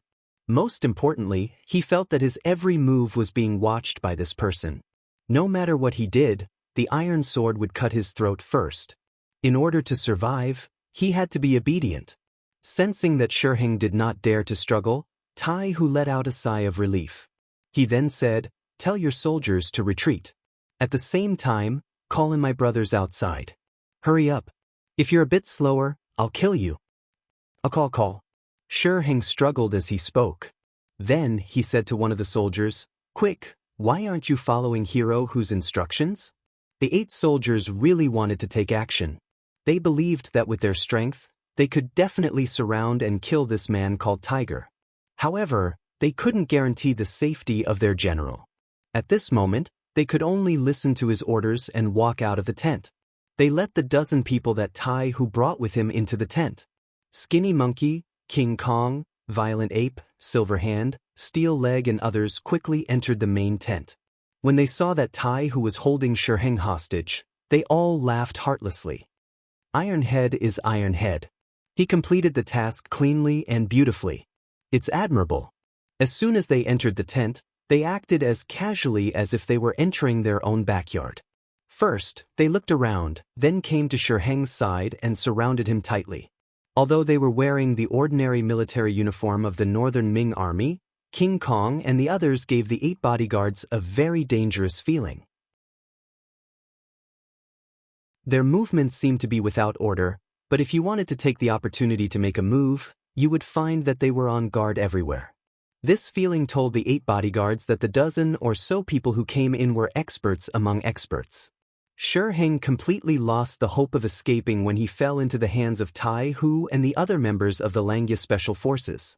He could only be manipulated by them. "Xianxia, if you want to live, then cooperate with us. When the time comes, I can guarantee that I will spare your life. Otherwise, we'll fight to the death. It's just that we're just commoners, so if we die, we die. But Marquis Shi is different. There's still a bright future waiting for you. If you die like this, it's really a pity." Hearing Tai Hu's words, Xianxia's face darkened, but he had to answer. "Well, Marquis has fallen into your hands. Of course, I'll accept it. But who are you and what are you doing here?" "I'm not afraid to tell you that we're the Langya Special Forces under the command of the Duke of Zhongdan. Our mission is to behead senior officials like you." Tai Hu reported his identity. "The Duke of Zhongdan? You're the Duke of Zhongdan's subordinates?" "I'm Marquis Wuqing, who was conferred by the Emperor of Baiming. Aren't you afraid of the law by treating me like this? Aren't you afraid of being punished by the Emperor in the future?" After knowing the details of Tai Hu and others, Xianxia pretended to be very angry and roared. He wanted to gain the initiative by striking first and oppressing people with reason, but Tai Hu didn't take him seriously at all. "Well, if you want to live, you'd better not shout. We're just carrying out our mission. As for the punishment of the Emperor, it has nothing to do with us." Tai Hu is right. Even if the Emperor wants to punish us, he has to find us first. Skinny Monkey, who liked to bicker the most, laughed.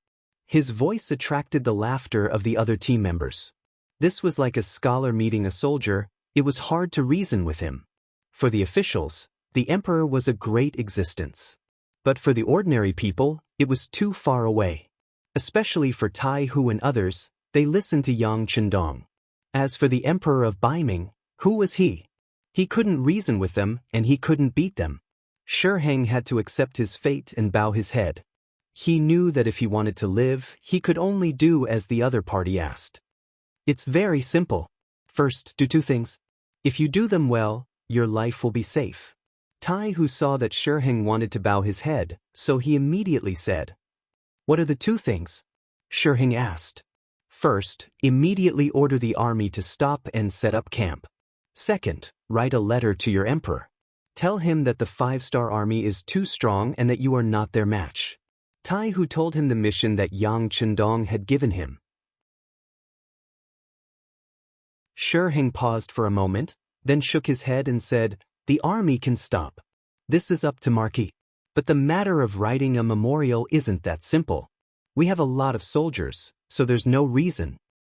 "You want a reason? Don't worry, there will be one soon. Yes, just wait for one night." Tai Hu seemed to have expected Shi Heng to say something, so he spoke at a steady pace. The main tent was thus controlled by Tai Hu and the others. What was worth mentioning was that the news of Shi Heng being threatened didn't spread. Perhaps it was because Marquis cared too much about his face. The 8 soldiers were ordered not to spread the news, so the matter was covered up. The 200,000 soldiers were originally ordered to quickly head to Sanbuchuan City. However, the order suddenly changed and they were told to stay where they were. Many of the generals couldn't understand. However, no one dared to disobey the military order. They could only find a place to stop. At the same time, the 100 Baiming's newly built redcoat cannons also stopped. During the march, because these things were too heavy, they had been left behind. However, these things were very useful, so there were quite a few soldiers assigned to protect them. There were at least a few thousand people. It wasn't easy to kill their way through the heavy encirclement and get to the cannons. However, if they were to blow them up from afar, it would be much easier. Coincidentally, the order that Lung Wu received was to blow up these things. Since it was a mission given by the 6th young master, He Gong, as the commander, had to carry it out himself.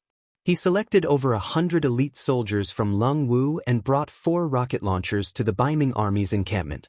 2 of the elite soldiers first knocked out 2 Baiming soldiers who were in charge of patrolling the night.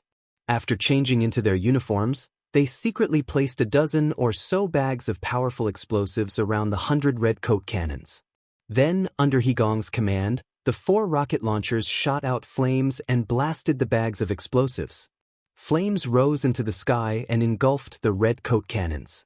It was as if an earth dragon had been born. Shi Heng, who was resting on his desk, was shocked by the tremors. He sent out 2 soldiers to gather information.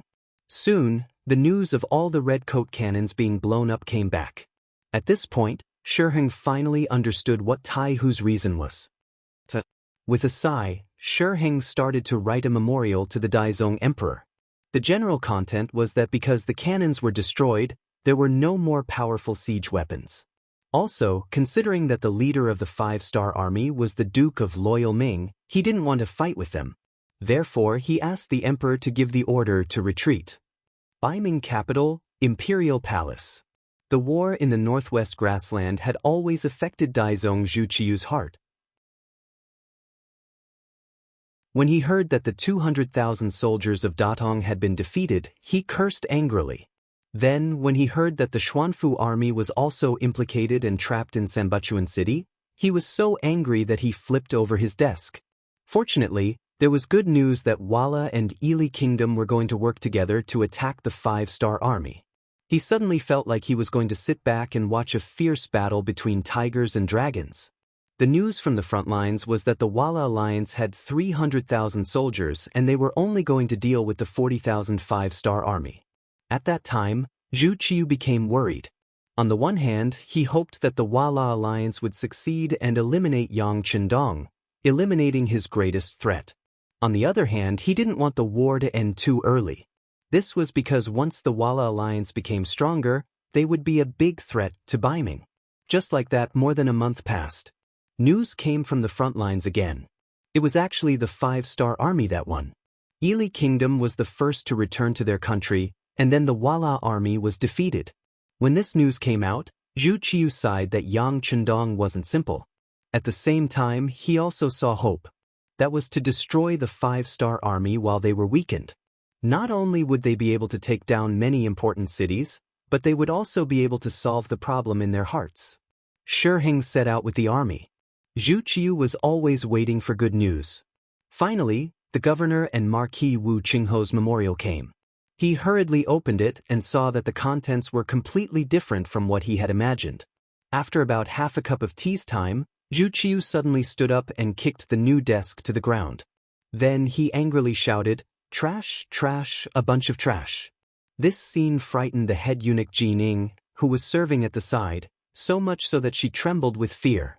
It wasn't until he picked up Shi Heng's memorial from the ground that he understood why the emperor was so angry.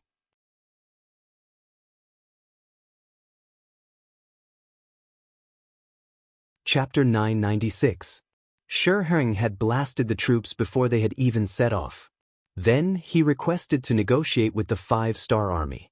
He also said that if they had to fight with the 5-star army now, even if they won, it would be a Pyrrhic victory. If the Wala army took the opportunity to attack, they would not be able to fight back. At that time, Baiming would be in danger. Nearly 400,000 soldiers.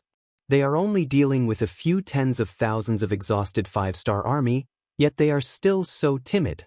What do you think they are for? Zhu Qiu condensed the anger in his heart into one sentence and asked Jining, who was standing beside him, "Your Majesty, should we send another general to replace Governor Shi?" Jining tried to suggest another method. "It's too late, it's too late. As long as the 5-star army is given enough time to rest and reorganize, they will be able to recover quickly. If that's the case, it will be like what Shi Heng said. Even if we defeat the 5-star army, it will be a Pyrrhic victory." Zhu Qiu shook his head. Opportunities were often fleeting. Any waiting could cause them to miss the best opportunity. Now, the opportunity was about to pass. He did not want to fight to the death with the 5-star army just to defeat the 5-star army and not have complete confidence in killing Yang Chendong. "Your Majesty, what should we do next?" Jining saw that the battle could not start and asked for a solution. Zhu Qiu did not answer immediately. Instead, he hesitated for a long time before he slowly said, "Summon Su Yozhen."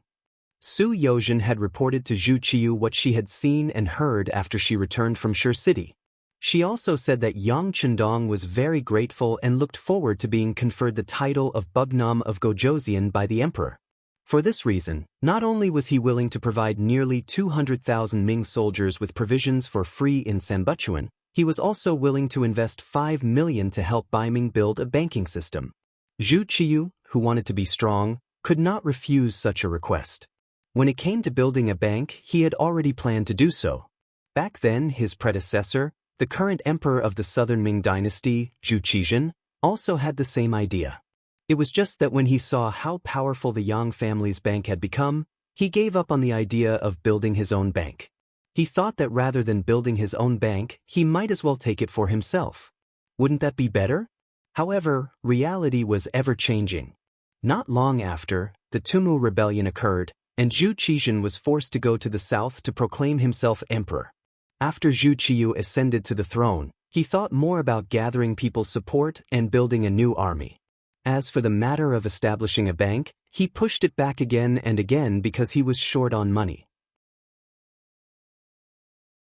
Now, Yang Chendong was willing to invest 5 million taels of silver to help him build a bank. How could he refuse such a good thing? At that time, Zhu Qiu had wanted to agree, but she hesitated because of the changes in the war on the grassland. He still wanted to see what would happen. If Yang Chendong was eliminated, then this promise would naturally be useless. Now, when the overall situation was settled and the winner was the 5-star army, Zhu Qiu had to reconsider the cooperation with Yang Chendong. It was still the same sentence. The highest level of politics was not fighting and killing, but how to achieve one's wish in mutual compromise. Although they had cooperated with the Wala coalition before, Although they did not directly send troops, they had indirectly become the enemy of the five-star army. But now, for the sake of common interests, everyone had to sit down and talk again. Su Yozhen was urgently summoned to the palace. The moment the eunuch went to deliver the decree, she knew what would happen next.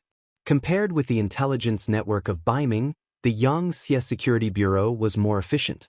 Thanks to them, Su Yozhen even knew the truth better than Zhu Qiyu.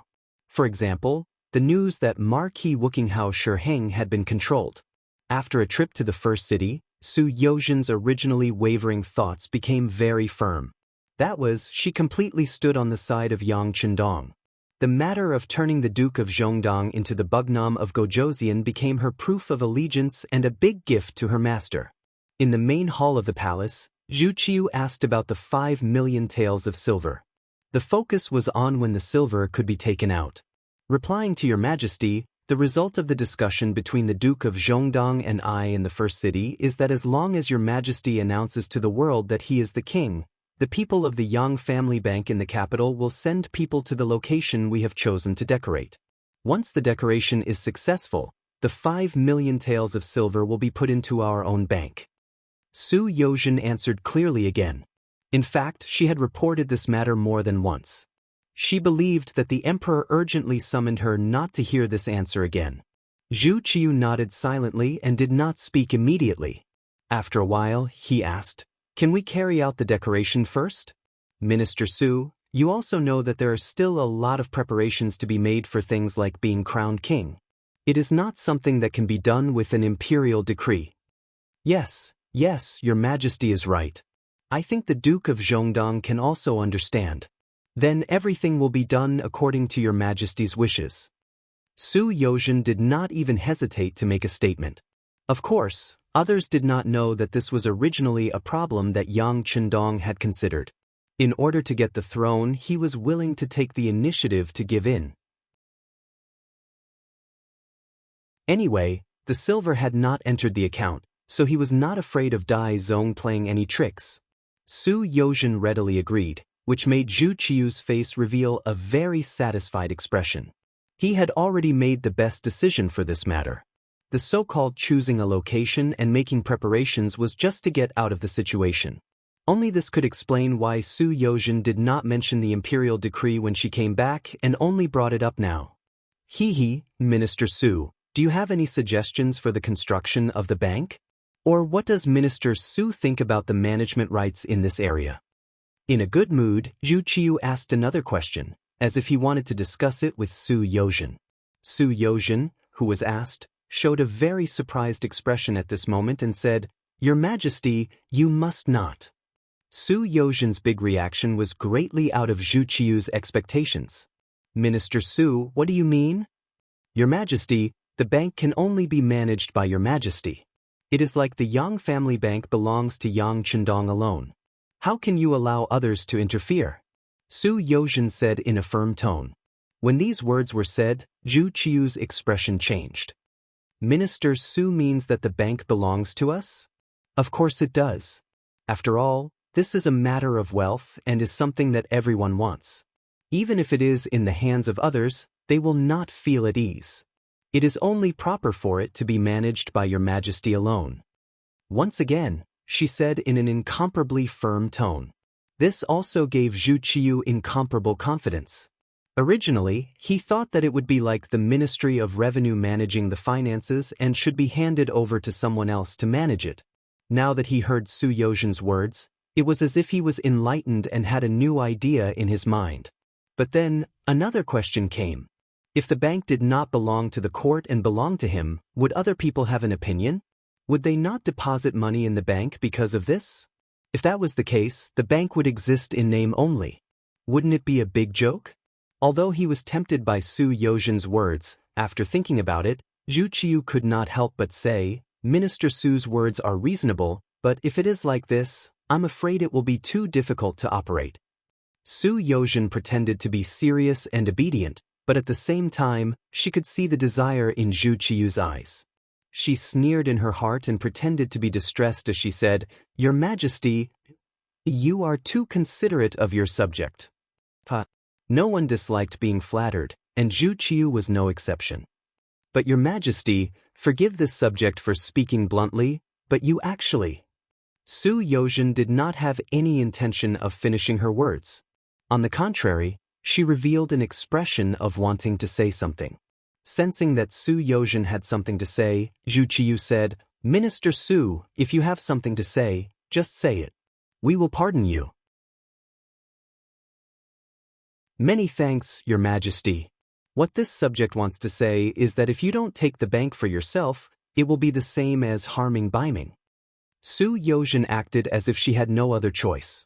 When he said this, Jining, who had been standing to the side without speaking, immediately rebuked angrily, "Minister Su, how dare you?" "Wait, this is what we want Minister Su to say. Please continue." On the other hand, Zhu Qiu gestured to Jining not to interrupt. Then he looked at Su Yozhen seriously. He really wanted to hear what this person had to say next and how he was going to harm Bei Ming. "Thank you, Your Majesty, for your forgiveness. Since it is like this subject will speak bluntly," Su Yozhen said gratefully.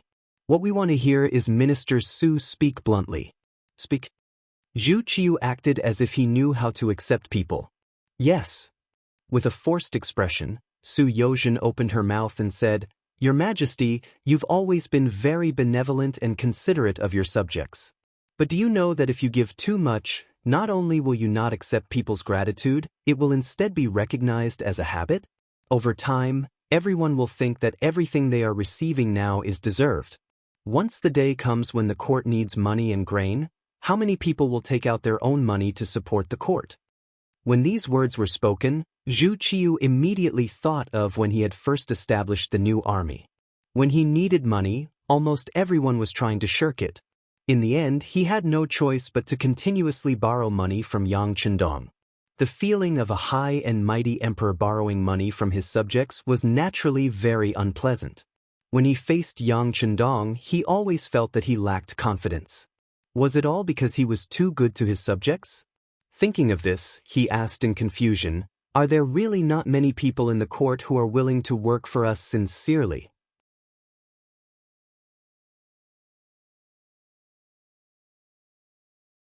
Chapter 997. "Yes, of course. If there are evil people, there are good people as well." Su Yozhen continued, "At the same time, there are those who take everything for granted and those who know how to be grateful. For example, those who believe that everything they have is given to them by Your Majesty, so they will be grateful. For example, the officials who have been promoted by Your Majesty, as well as Jin Gonggong and the others who have the fortune to serve by Your Majesty's side every day. We all know that everything we have was given to us by Your Majesty. To say something disrespectful, if there comes a day when Your Majesty is no longer here, everything we have will also be gone. For this reason, we are willing to give everything to you. No matter what decision you make, we will support you unconditionally and do as you say. Because in a sense, when we help the emperor, we are thinking about our own future." When these words were said, the first to react was Jining, who was standing beside Zhu Qiu. As eunuchs, because of their own limitations, they could only rely on and had to rely on the emperor. As long as they received the emperor's approval, their future paths would be smooth and their work would be smooth. For example, they were a group of parasites that lived on the main body. If they wanted to live comfortably, they needed the main body to be strong enough. It was precisely because she understood these principles that when Su Yozhen said these words, Jining felt the same way and revealed a grateful expression. This was equivalent to Su Yozhen reminding the emperor that he was a trustworthy person. Of course, he had to make friends with a minister who was willing to speak up for him. Zhu Qiu did not feel the same way as Jining, but she also knew that there was some truth in these words. Just as it was often said in the history books, a new emperor had a new court of officials. Many times, the relationship between the officials and the emperor was a cooperative one. Of course, there were those who cooperated and those who did not. For example, some people were good at creating their own net. No matter what happened above them, they would stand firm and not fall. This kind of person was the scariest and most hateful because they would not truly give their heart to any master. While Zhu Qiu was still considering the deeper meaning of these words, Jining knew that it was time for her to make her first cut. She knelt down and said, Emperor, Minister Su's words are from the bottom of his heart. There are indeed many people in the court with weak wills. Those people cannot be trusted. Jin Ying's words completely dispelled the misgivings in Zhu Qiu's heart. He had thought through everything. When he looked at Su Yozhen, his face was full of emotion. Official Su is indeed my right-hand man. What you said hit the nail on the head. I don't dare, I don't dare. Su Yozhen repeatedly declined. Then in Minister Su's opinion, this bank must be in our hands? If that's the case, is there anyone who has money in it? Zhu Qiu asked the biggest question in his heart, which was also the thing he was most worried about. It wasn't just Zhu Qiu. Jin Ying, who was kneeling on the ground, also raised her head to look at Su Yozhen. In his opinion, there were a lot of stubborn people in the imperial court, and there were also a lot of people who only thought about themselves. If the bank was privately owned by the emperor, they would definitely think of ways to cause trouble. Not only would they not deposit money, but they would also probably tell others not to deposit money. If that was the case, wouldn't there be no meaning in having a bank without money? Su Yozhen, who had long been prepared for this, did not change his expression. His voice was still sonorous and powerful. Emperor, this is not difficult to solve. Just as I said earlier, Your Majesty is always thinking of your officials. But how many officials truly think of Your Majesty? I think that the establishment of this bank can be used as the best way to test the waters. How do you plan to test it? Zhu Qiu asked urgently. Your Majesty, in this official's humble opinion, in the future, the officials can go to the bank to claim their salaries. In order to support the bank, which is to support Baiming, all the officials must hand over 50% of their salaries to the bank each month as deposits. Once the Northern Ming dynasty unified the world, all of the silver that had been deposited could be withdrawn. This way, not only will there be more money in the bank, it will also affect their own interests. This way, they won't have to worry about not doing their best in the future. Not only the officials, but also the merchants in Baiming. The bigger the business, the more money they save. It can also be called a deposit.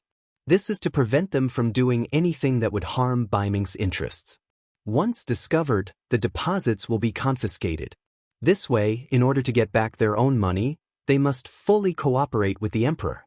When that time comes, the hearts of the world will be united. What can't they do? With these generous words, Su Yozhen finally touched on Zhu Qiu's sore spot. He said, in this official's opinion, the bank can be named the Zhu Family Bank. In the future, it will be passed down from generation to generation. At that time, Your Majesty's wise actions will be passed down for generations to come. The Zhu Family Bank will be passed down for generations to come, and its glory will be passed down for generations to come. Zhu Qiu silently recited in his heart. Then he raised his right fist high and slammed it down. He shouted, Beloved official Su's words are to my liking. It is a good plan for stabilizing the country. Great talent, great talent. Yes, Minister Su is so considerate of Your Majesty. You should be rewarded. To the side, Jining began to add on.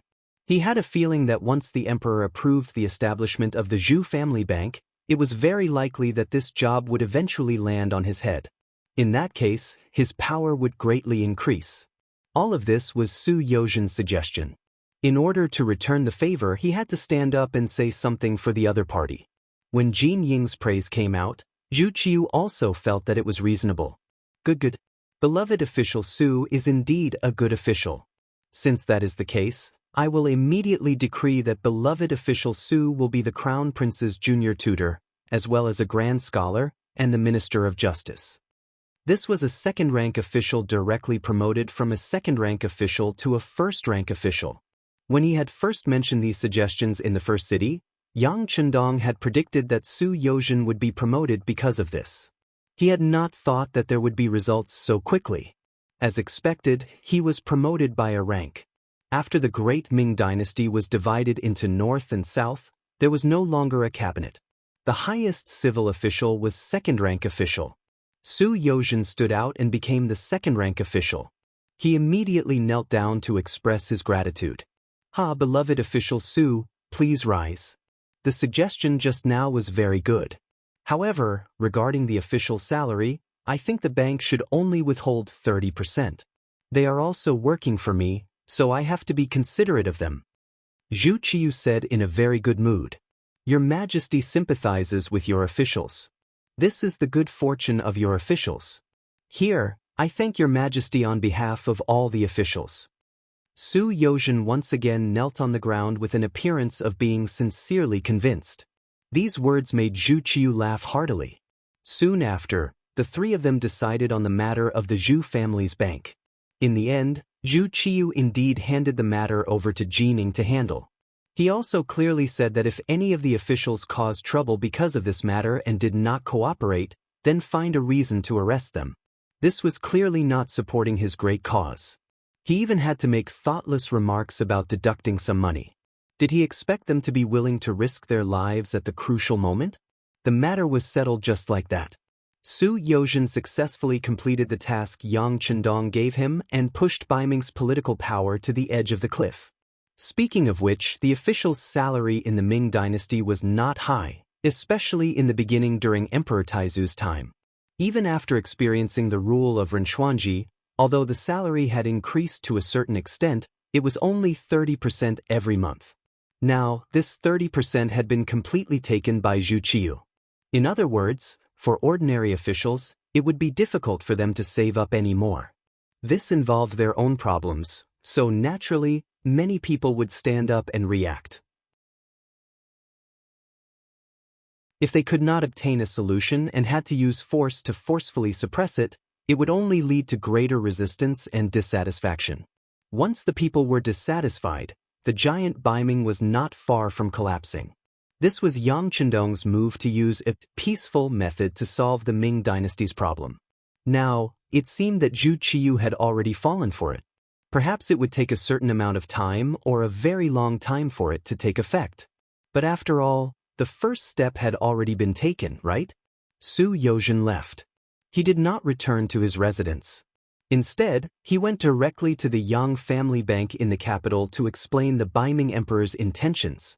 Soon, the location of the Zhu family bank and the establishment of the corresponding equipment were on the right track. Next, they had to consider the important matter of issuing an imperial edict for Yang Chendong to be Bugnam of Gojoseon. On the grassland, all the reports from Su Yozhen came from the Security Bureau. Yang Chendong was overjoyed. The matter was settled. The next thing was to settle the grassland matter. It was already the 10th month of 1455 AD. The weather began to cool down in the morning and evening. After the war, the grassland was about to enter a relatively peaceful period of development. The 100,000 people sent by Qiqian City arrived at Shajing City and Jingzhou City one after another, greatly increasing the population of the city. At the same time, the expansion of the city also sped up with the arrival of the 100,000 people.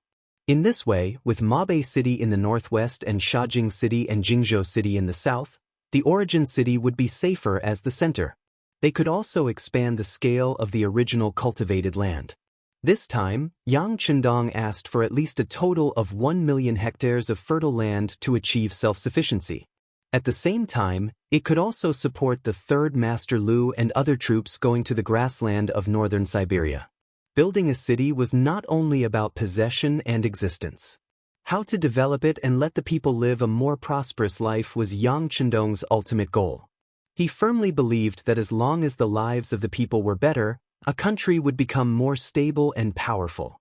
In order to protect the fruits of their hard-won victory, more people would be willing to do more for the power or the country.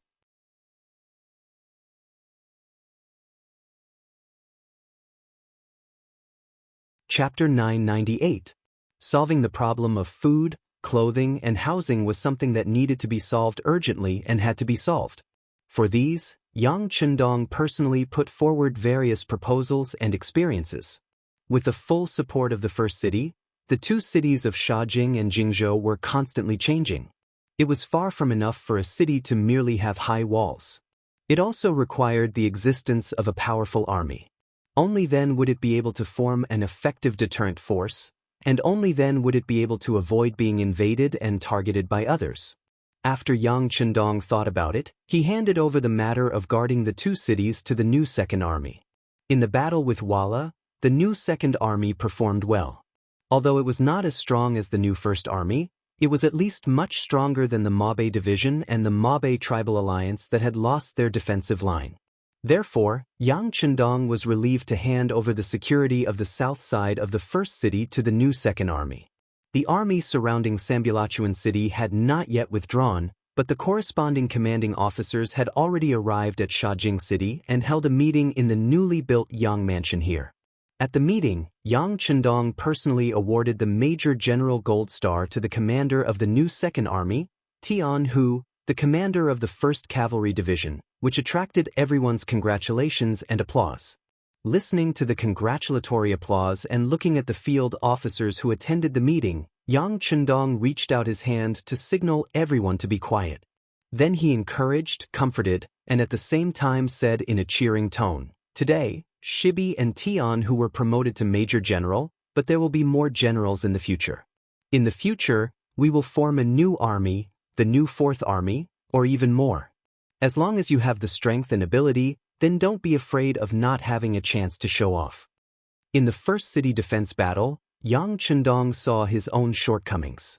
That was, when facing a strong enemy, the soldiers in his hands were still too few. It could be said that his foundation was too weak. It had only been a few years, and he pursued the path of elite soldiers. As the first city had completely gained a firm foothold on the grassland, Yang Chendong's requirements for the elite cavalry were also constantly increasing. From a small number of elite cavalry to a large number of elite cavalry. After the meeting, Yang Chendong stayed behind and talked about the situation on the grassland. "The Baiming army won't be able to surround us for too long. Young master, I might have to leave this place for a while. Do you know what to do?"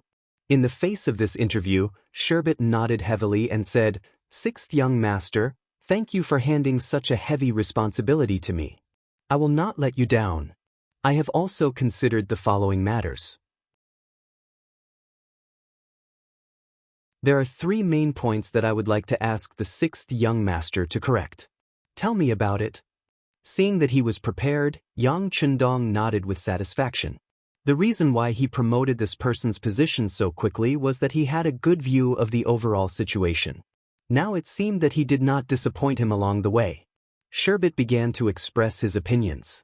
The first point was to stabilize Shajing City and Jingzhou City and build them here at the same time. Not only would they become the southern barrier of the first city, but they would also become the new base of the 5-star army. Once they attacked from the south, it would become the most solid defense.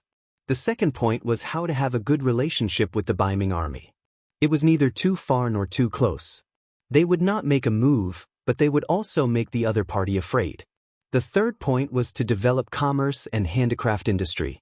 Sherbet mentioned that he had seen some weaving factories built in the first city. He thought that it was possible to move some of them to Shajing City and continue to develop.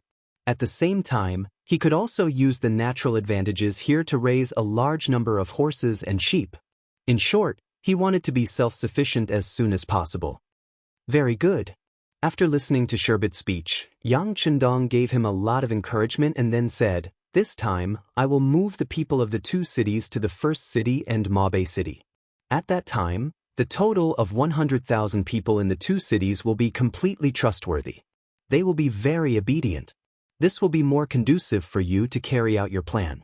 I hope that the next time I come, I can see a different appearance of the 2 cities. Is there any problem?" "I promise to complete the task." Sherbet took the initiative to stand up and answer. "Very good.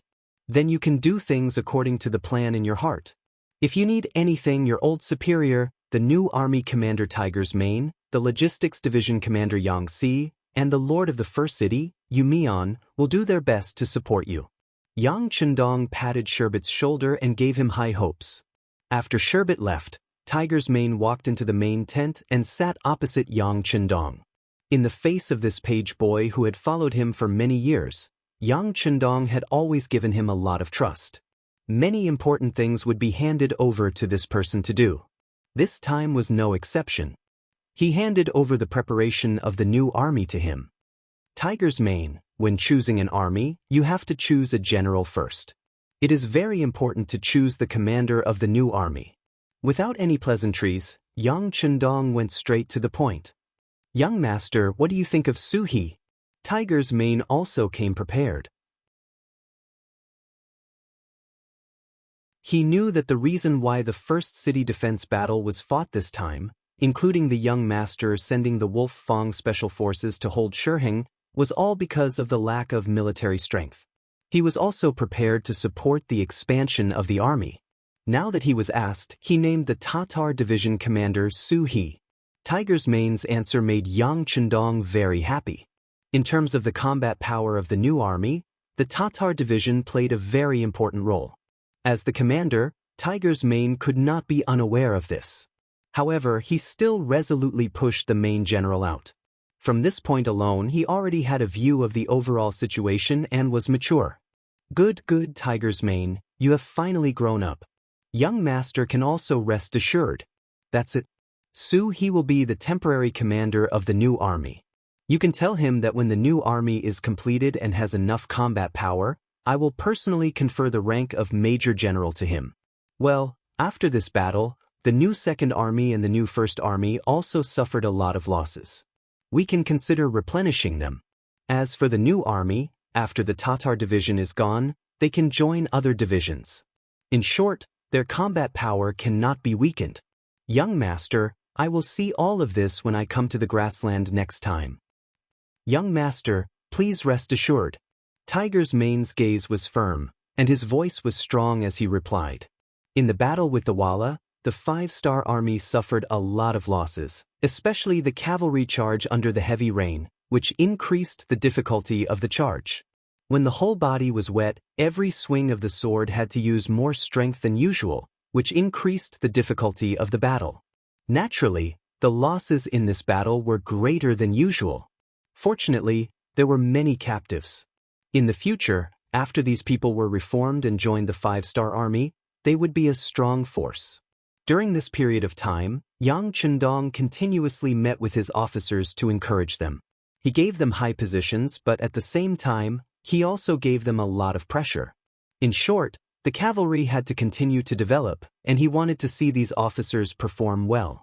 He hoped that in the future, they could become real generals like Shi Bei and Tianhu. Time passed day by day. The side besieging the city did not move, and the side being besieged also did not move. Everyone seemed to be waiting for something. Half a month later, there was finally news. The acting emperor of Baiming, Zhu Qiu, announced to the world that in view of Yang Chendong's loyalty and bravery, and this time, together with the Baiming army, he had chased away the allied cavalry of the Walla and Ili. His contributions were great, and he was bestowed with the title of Bugnam of Gojoseon, and his name was announced to the world. When the imperial edict came out, the entire imperial court of Baiming had all kinds of opinions.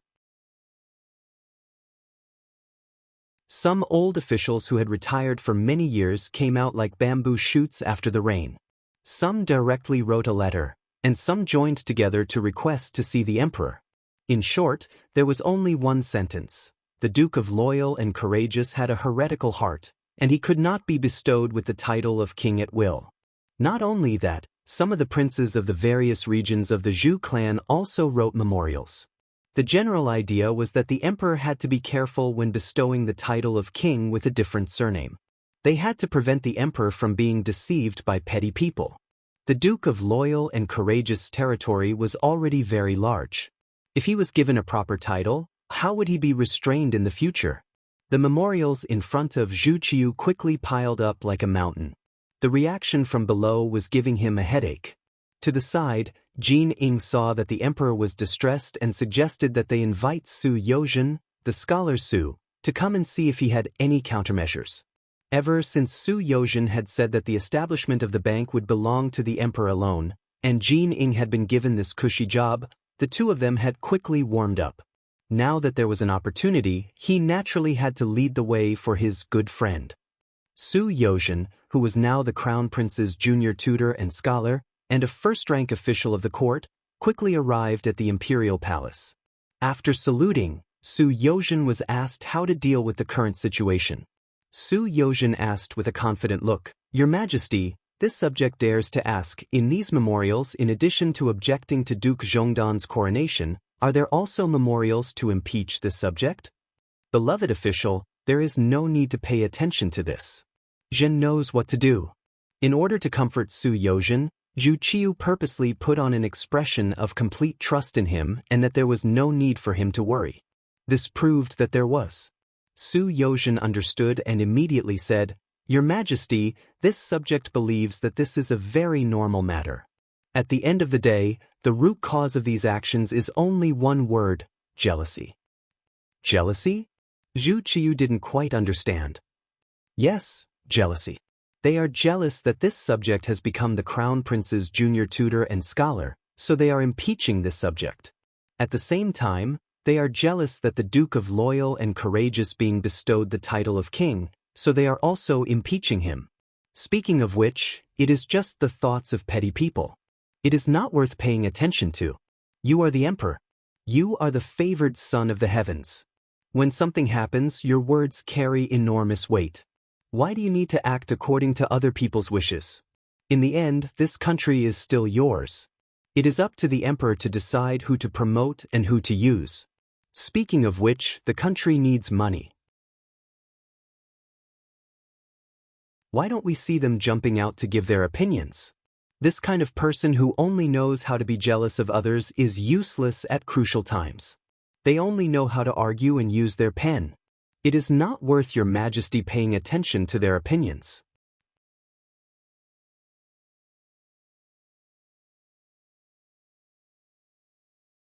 Chapter 999. Su Yozhen had publicly slandered a colleague. If word of this got out, it would be difficult for him to maintain a foothold in the court. However, he still said it. He was certain that neither Zhu Qiu nor Jin Ying would say it out loud. From a certain perspective, they were already in the same boat. They were bound together for good or ill. These words caused Zhu Qiu to fall silent. Of course, he knew that some of the court officials were full of self-awareness. If it were a prosperous time, they might have some knowledge of how to govern the country. However, when the country was in danger, it was already good enough that these people didn't cause trouble. These people didn't deserve his attention. However, there were so many memorials here. He couldn't just ignore them. Now, he didn't even dare to go to court. As soon as he went to court, he would be met with the objections of his subordinates. It was a headache. Zhu Qiu didn't say anything. Su Yozhen's eyes turned and he said again, Your Majesty, there is a better way to divert everyone's attention. I guarantee that no one will mention this matter in the future. Oh, I knew that Minister Su would have a way. Quickly say it. Zhu Qiu had been waiting for this result. He immediately asked with a face full of joy. Yes, I believe that it is time to announce the establishment of the Zhu family bank and the matter of the salary being deducted to the world. What? Zhu Qiu's face was filled with shock when he heard this. Then, he shook his head violently and said, The coronation has already caused so much chaos. If the matter of the bank is also revealed, won't it be even more chaotic? It won't. In order to strengthen Zhu Qiu's heart, Su Yozhen took the initiative to say, Your Majesty. Instead of doing all that you can to suppress the side effects of the coronation, you shouldn't reveal the matter of the bank. Let's see how they deal with it. When the time comes, Your Majesty will use all your power as the Son of Heaven to suppress it. Everything will be fine. Su Yozhen's intention was quite obvious. Since there was going to be chaos, it was better to release all the things that were going to be chaotic. In this way, the first chaos would still be chaos, and the second chaos would still be chaos. It was better than solving things one by one. Your Majesty, Lord Su's words are reasonable. Jin Ying saw an opportunity and spoke up to encourage him. This was actually what he wanted to say. Jin Ying naturally did not care about the chaos caused by Yang Chendong's coronation. If it was possible, he would have opposed being crowned king. However, if he did not give the throne, the 5 million taels of silver would be in his hands. Helpless, he could only take a step back. Now that the matter was in chaos, it was unknown how long it would take for the bank to be built. How could he reap any benefits from it? In short, Jin Ying's idea was that the earlier the bank was established, the earlier he could make money. As for whether it was chaotic or not, what did that have to do with him? After Jin Ying added, Su Yozhen spoke for the third time, Your Majesty, the matter of the bank is related to the foundation of the country. The earlier it is established, the earlier we can make money. We can also solve my Baiming problem earlier. Your Majesty, this subject wants to see the day when the Northern, Southern and Great Ming are united. This subject sincerely hopes that this day will come soon. As he spoke, Su Yozhen knelt on the ground with a thump. His eyes seemed to be filled with tears. At this moment he perfectly portrayed the side of a loyal subject. Just now, Zhu Qiyu was already somewhat moved. Now that he heard about unifying the Great Ming as soon as possible, the blood in his heart was instantly stirred. How could he care so much? He immediately said, Beloved official Su's heart is comforted. Since this is the case, Jin Ying, has the matter of the bank been prepared? Your Majesty, it has been prepared. We only need to wait for the silver to arrive before we can open for business. Your Majesty, this subject will go to the Yang family bank after leaving the palace and personally escort the 5 million taels of silver to the Zhu family bank. All right, Eunuch Jin, I will need you to send the embroidered uniform guards along the way. Su Yozhen struck while the iron was hot. Well said. Please do not worry, official Su. Jin Ying's face immediately bloomed with joy. When Zhu Qiyu heard their one-on-one conversation, it was as if the matter had already been settled. He knew that he had to make a decision. He immediately said, Since this is the case, we will announce this matter at the morning court tomorrow. We would like to see who will oppose this and how many of them are loyal to us. Your Majesty is wise. Su Yozhen and Jin Ying immediately knelt on the ground and shouted, Long live the Emperor. Su Yozhen's appearance caused the spearhead that should have been directed at Yang Chendong to be directed at the Zhu family bank. When all the officials found out that in the future, 30% of their monthly salary would be deposited in the Zhu family bank and would only be taken out when Baiming unified the world, there was an immediate uproar. Yang Chendong was conferred the title of Wunen Wang, and most of them were jealous of him. But they couldn't rule out the possibility that some of the officials were worried that Yang Chendong's influence would grow too big and would eventually destroy the Great Ming's rivers and mountains. Then where would they go? Only then did they submit memorials to the emperor one by one. It was as if they didn't do this, they wouldn't be able to show that they were loyal officials. However, the Zhu family bank was directly related to their interests. This time, there was no need for others to remind them. Who knew how many people took the initiative to submit memorials to the emperor, directly pointing out the various undesirable aspects of the Zhu family bank. Moreover, the establishment of the Zhu family bank also involved merchant groups. In the future, when doing business, they would need to place a deposit. Moreover, the larger the business, the higher the deposit would be. This poked at these people's sore spot. They quickly took action. It was said that officials and merchants were inseparable. It was the same regardless of era. Under the instigation of these merchants, even more officials stood up and bitterly pointed out the various faults of the Zhu family bank. Baiming's court thus became a pot of porridge. It was likely that it would take several months for the situation to settle down. In contrast, the situation in the grasslands became much more harmonious. When the imperial edict of the Duke of Loyalty being promoted to Bugnam of Gojoseon arrived, Tai Hu and the others left Shiheng's main tent with smiles on their faces. Marquis, do you want us to chase after them and take them down? Shiheng was finally safe. The personal guards beside him also jumped out to show their loyalty. Take what? They've already left. Besides, their master is now Bugnam of Gojoseon. How could it be so easy to provoke him? Shiheng shook his head. Then he thought of something important and said, Quick, send someone to Sanbuchuan to take a look. See if the 5-star army has already retreated. The scouts were sent out, and the news quickly came back. As expected, the 5-star army had already retreated. The Xuanfu soldiers were no longer trapped and were already safe. Upon hearing this news, Shiheng immediately wrote a memorial. The general idea was that through his unremitting efforts, the danger of Sanbuchuan had been resolved. He was already prepared to bring the army back to the capital. This trip to Shiheng could be said to be full of twists and turns. First, he waited for news near Juyong Pass. Then he was threatened the moment he left Tulu. From start to finish, he didn't even see the shadow of a single friendly army, but the mission could be considered completed. Of the 200,000 soldiers, only 100 redcoat cannons had been damaged and blown up. There were almost no casualties. They could be considered to have returned without a hitch. In Shajing City, the news that Yang Chendong had been conferred the title of Bugnam of Gojoseon had spread, eliciting a burst of cheers from the soldiers and common people. Other than a few people in the know, the majority of the people didn't know how this trick had happened. How had their sixth young master become a prince of a different surname, personally conferred by the emperor of the Great Ming Dynasty?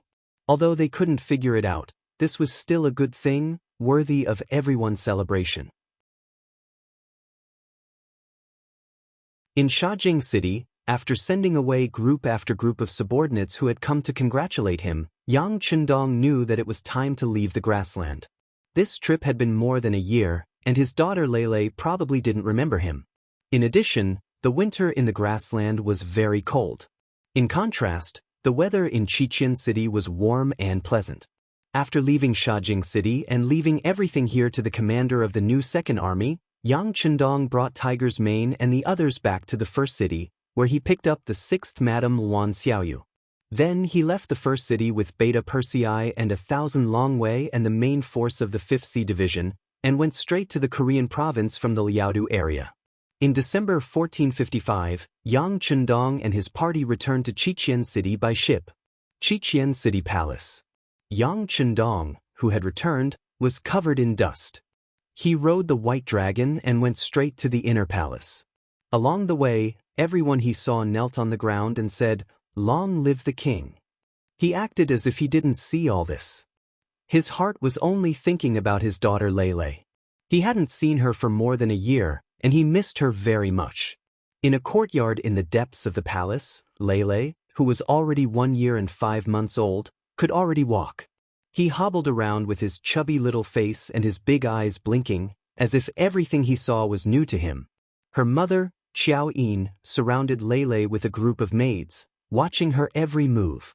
From time to time, they would laugh at her somewhat childish actions. But at some point, the small courtyard suddenly quieted down. The sudden appearance of a man attracted everyone's attention. As if feeling that the atmosphere was not right, little Lele, who was walking happily, also looked back and saw an unfamiliar man wearing a golden battle armor. Seeing such a tall stranger suddenly appear, Lele instinctively cried. She seemed to be frightened, and also seemed to be affected by Yang Chendong's murderous aura. Wah! In the quiet atmosphere, this cry immediately tugged at everyone's heartstrings. Immediately, a few maids ran to Lele's side. However, no matter how fast they couldn't be faster than Yang Chendong, who was running with big strides. He hugged Lele the moment he reached out, and then the inner qi in his dantian kept surging. Yang Chendong jumped 4 feet high continuously. This height made Lele feel like she was riding on clouds.